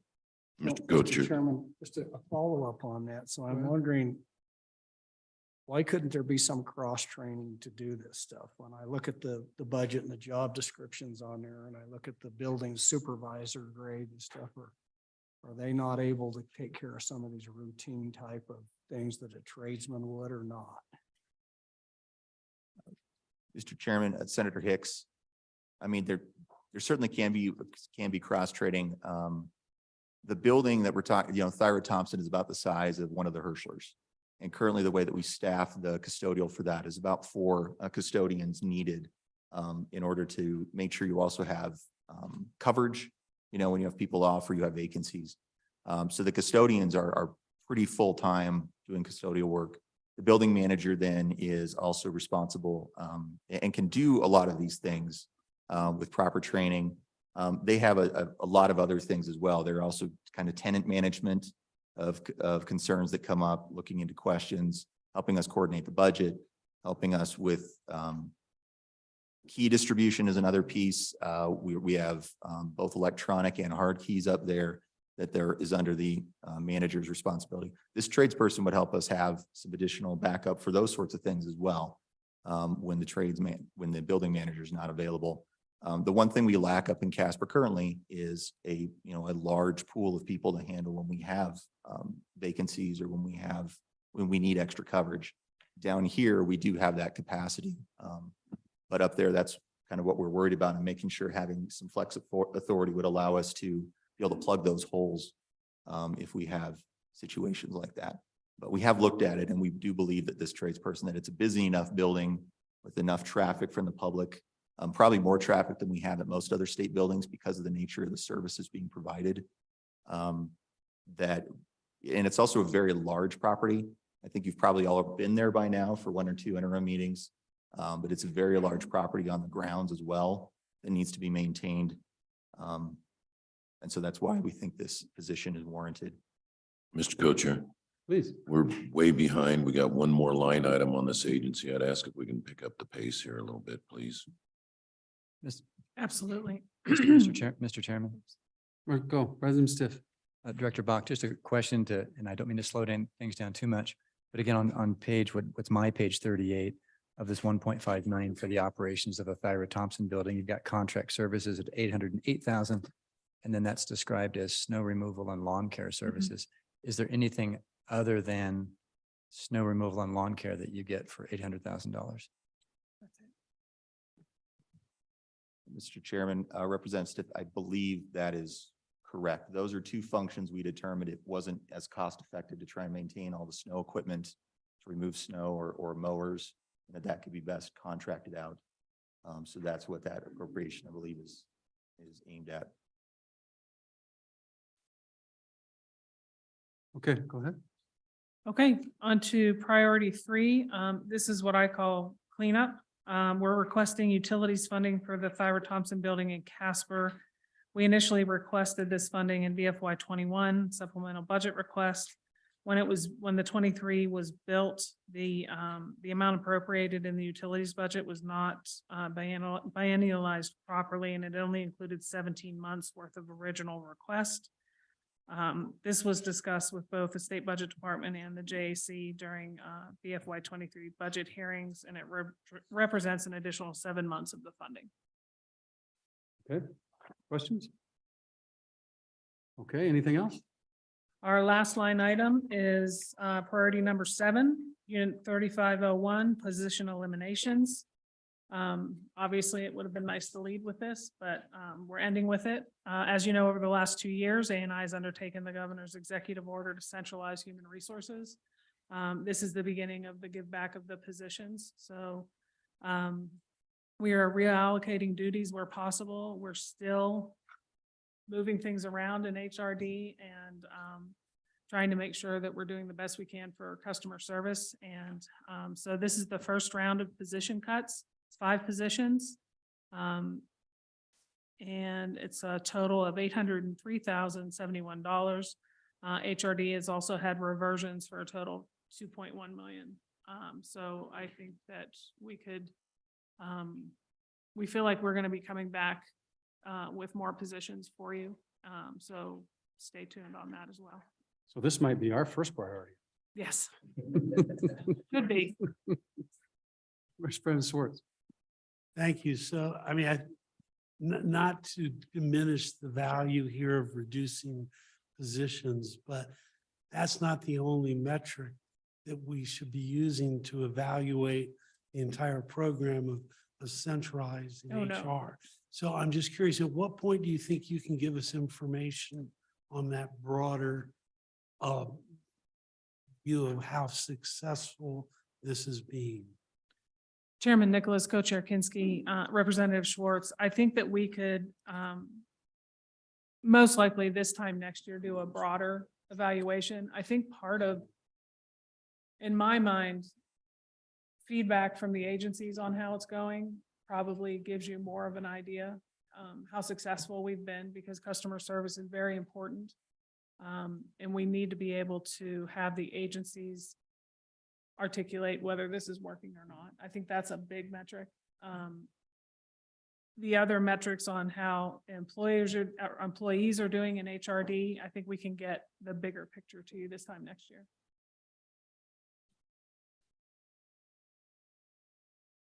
Representative Vice Chair Larson. So if I could, Director, it kind of, as we're ending on employee stuff, we'd go to your vacant position. You've got, as you go down there, you've got 4 or 5 of these positions that are vacant and have been and to correct other inequities. And so I just want to make sure that I'm understanding that correctly. So these positions are still there and have been unfilled for some of them a number of years. So if I'm right, what you've done is those have been authorized FTEs that were funded. You took part of the funding to perhaps enhance other salaries, but didn't completely use all the funds for that position. So those funds remain in place as partially funded. And do they revert at the end of the year, those unused funds, or do they stay in there? And so if they stay in there, is that why you see an accumulation? Chairman Nicholas, Co-Chair Kinski, Representative Larson. Positions that we have defunded to fix an issue somewhere else, for example. Most of them came from GSD a couple of years ago. That funding stays in that position. The position does not, I did not turn back the positions. I would like to keep those positions for one day if we're able to get funding. But this is an animal that you would hope you didn't have to use. And I assume there's other agencies that have done the same as I have, where you're stuck, you need a position, you're going to have to reclass a position and move it and take funding from somewhere else to do that. That's essentially what we have to do when we're as tight as A&I is. So those positions, some of them are zero. Others still have some funding in it. That would not revert, correct me if I'm wrong, Kevin, each year, and the position would not go back. So that would stay in that position. Mr. Chairman, and not the position doesn't go back, but if, for example, if you had $1,000 in the budgeted annual salary and you were taking 500 of that to put someplace else, the remaining 500 is what I'm asking. Does that revert back at the end of the year? It reverts back. And so then the next year when we fund, we're only funding these positions at that remaining amount. And that will revert annually until that position is refunded and filled. What about the positions then, Mr. Chairman? I apologize. What about the positions there that says budgeted annual salary is zero? That tells me they don't have an annual budget, but yet there's funds in there. How do we do that magic? Yeah, there's another exercise that takes place in concert with the agencies, A&I, HR, and the state budget department. When we poll the pail in April and we build a standard budget, then we'll go through there and we'll identify those positions that you're discussing. And then we'll have a conversation with the agencies to make, first of all, sure that the agency's overall budget does not surpass the general fund amount in the previous biennium. And then we'll have conversations with each agencies about what the expectation is of those positions. And historically, you have seen a significant number of positions given back in these cases. And so then my follow-up is, because these have been open now for a number of years, have you, such as in this supplemental request or in your standard budget request, did you request any funds to refund them? Are you ready to? So as we look at this, you see us hovering around the dying rabbit here, and we're wanting to pounce and take any of those positions. So help us fly away. Chairman Nicholas, Co-Chair Kinski, Representative Larson. I understand where you're coming from. The positions that are, the money that's budgeted that you just talked is probably benefits for that position. There's always a hope that someday we're going to be able to get that position back, because if you're a director and you have a lot of controls that are placed on the 100 series. And the only way that we can sometimes do what we need to do for our program is to defund a position and reclass another position and put it to the minimum of the pay grade. So there's always the hope that eventually something miraculous will happen and I will be able to fund those positions again. I have not asked to fund those positions. Even, I don't want to get too complicated, and I know we're short on time. Even in the comp adjustments, vacancies that are like those zeros are not funded. Vacancies that are at a certain threshold that the A&I and budget have discussed will be funded to the whatever percentage they decide. So there's not a situation where I'm going to get funded these positions that are zero. Eventually, I guess in my head, it's easier to come back and ask for funding rather than a position and funding. So that's why we keep them on the books. So follow up, Mr. Chairman. So if you're the HRD guy and I was another agency director and I had some of these out there that had funds in, I may take the perspective that I don't want to turn even that partial funding back, because that's like having a little savings account. Because Sure. The following year, if I need to adjust some other inequity, I can do it through that. Whereas, and we've always been a little uncomfortable with that happening midstream, and so we're a little bit inclined to whack those so that kind of. Chairman Nicholas, Co-Chair Kinski, Representative Larson. I understand how you look at it. I will say we look at it completely differently. So I want to make sure that it's clear and I talk about it, but the unfunded liability, when people retire, that's where we use some of that money. I will say that 310 is very difficult to navigate for a director. If you have some funding like I do in those positions, I am not going to hide the fact that if I need to use it somewhere else, I will. And that's the only thing we have to be able to do it. And if you have an agency, a small agency, even much smaller than ANI, and I'll use budget because I usually do, they only have a certain amount of positions. When one person retires, you're bankrupting Kevin. And if he doesn't have that money kind of held vacancy savings, which he won't have because he doesn't have vacants, he's in trouble when somebody retires. So an agency like ANI, if somebody retires who's been with us for 40 years, and we have those, it's a little bit better knowing that we have some of that vacancy savings left to pay out that unfunded liability. Yep. Well, we talked about in the past, and basically that would be something that you could help us do, is because every agency has that issue. And it doesn't make sense really the way we do it. Yep. Because everyone's left holding the bag for some portion of time. And there ought to be a better way. And right now we've got a few extra dollars. So why don't, this is our opportunity to say, okay, this is how we're going to handle this for all agencies. So that we don't have this gap every time this happens. So we keep talking about trying to find ways to fix it, but maybe we could do it. So, Mr. Chairman, during the last budget session, the governor did propose a recommendation that we had a set aside for those smaller agencies that experience those retirements. That was denied. So basically what we're doing now is if we got into a situation where a smaller agency had to have funding past a 3-month exercise, we don't want to, we think we should be able to react if the market's right. The market's not right because we can't fill vacancies anyway. But if the market's right, then we assist those agencies with a transfer of B11 funds from some other agency that's experiencing those budget savings.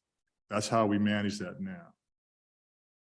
So Without Kevin, that, I suggest you might want to get a bill or another letter out for next week. Because this is the opportunity to have a little fun like that. So you don't have to use the B11 process because that just muddies the waters. So if the Joint Appropriations Committee and the governor is in support of that, that's reasonable. But just giving the history of it. We once had that prior to 16, but that was cut back in 2016 as well. And it was very seldom used, but there was, it was kept. It didn't revert, but we very seldom use it. There was occasions where we did rely on it for smaller agencies. Go ahead.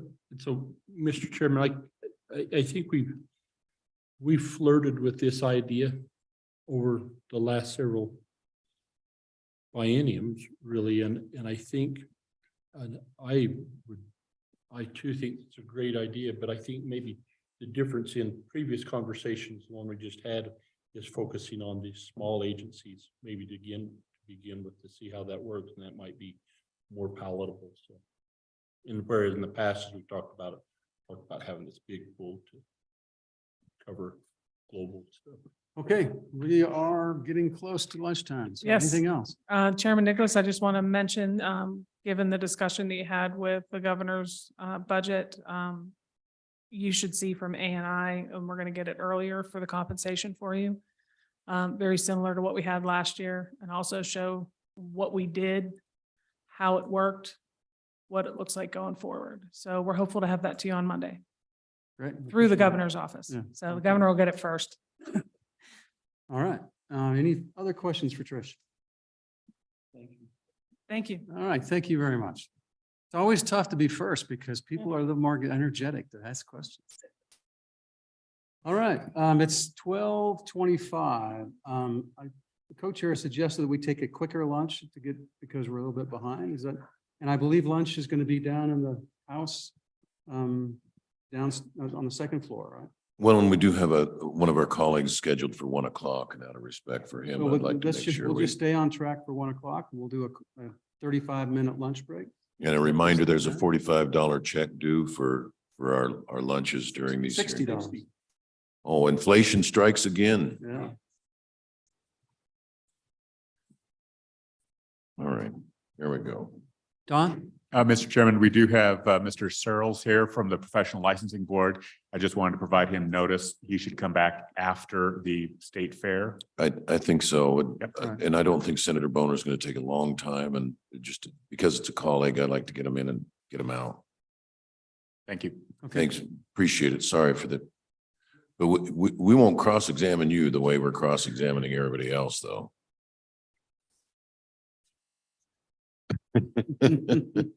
Okay, anything else before we break for lunch? Are we all set? We'll be back at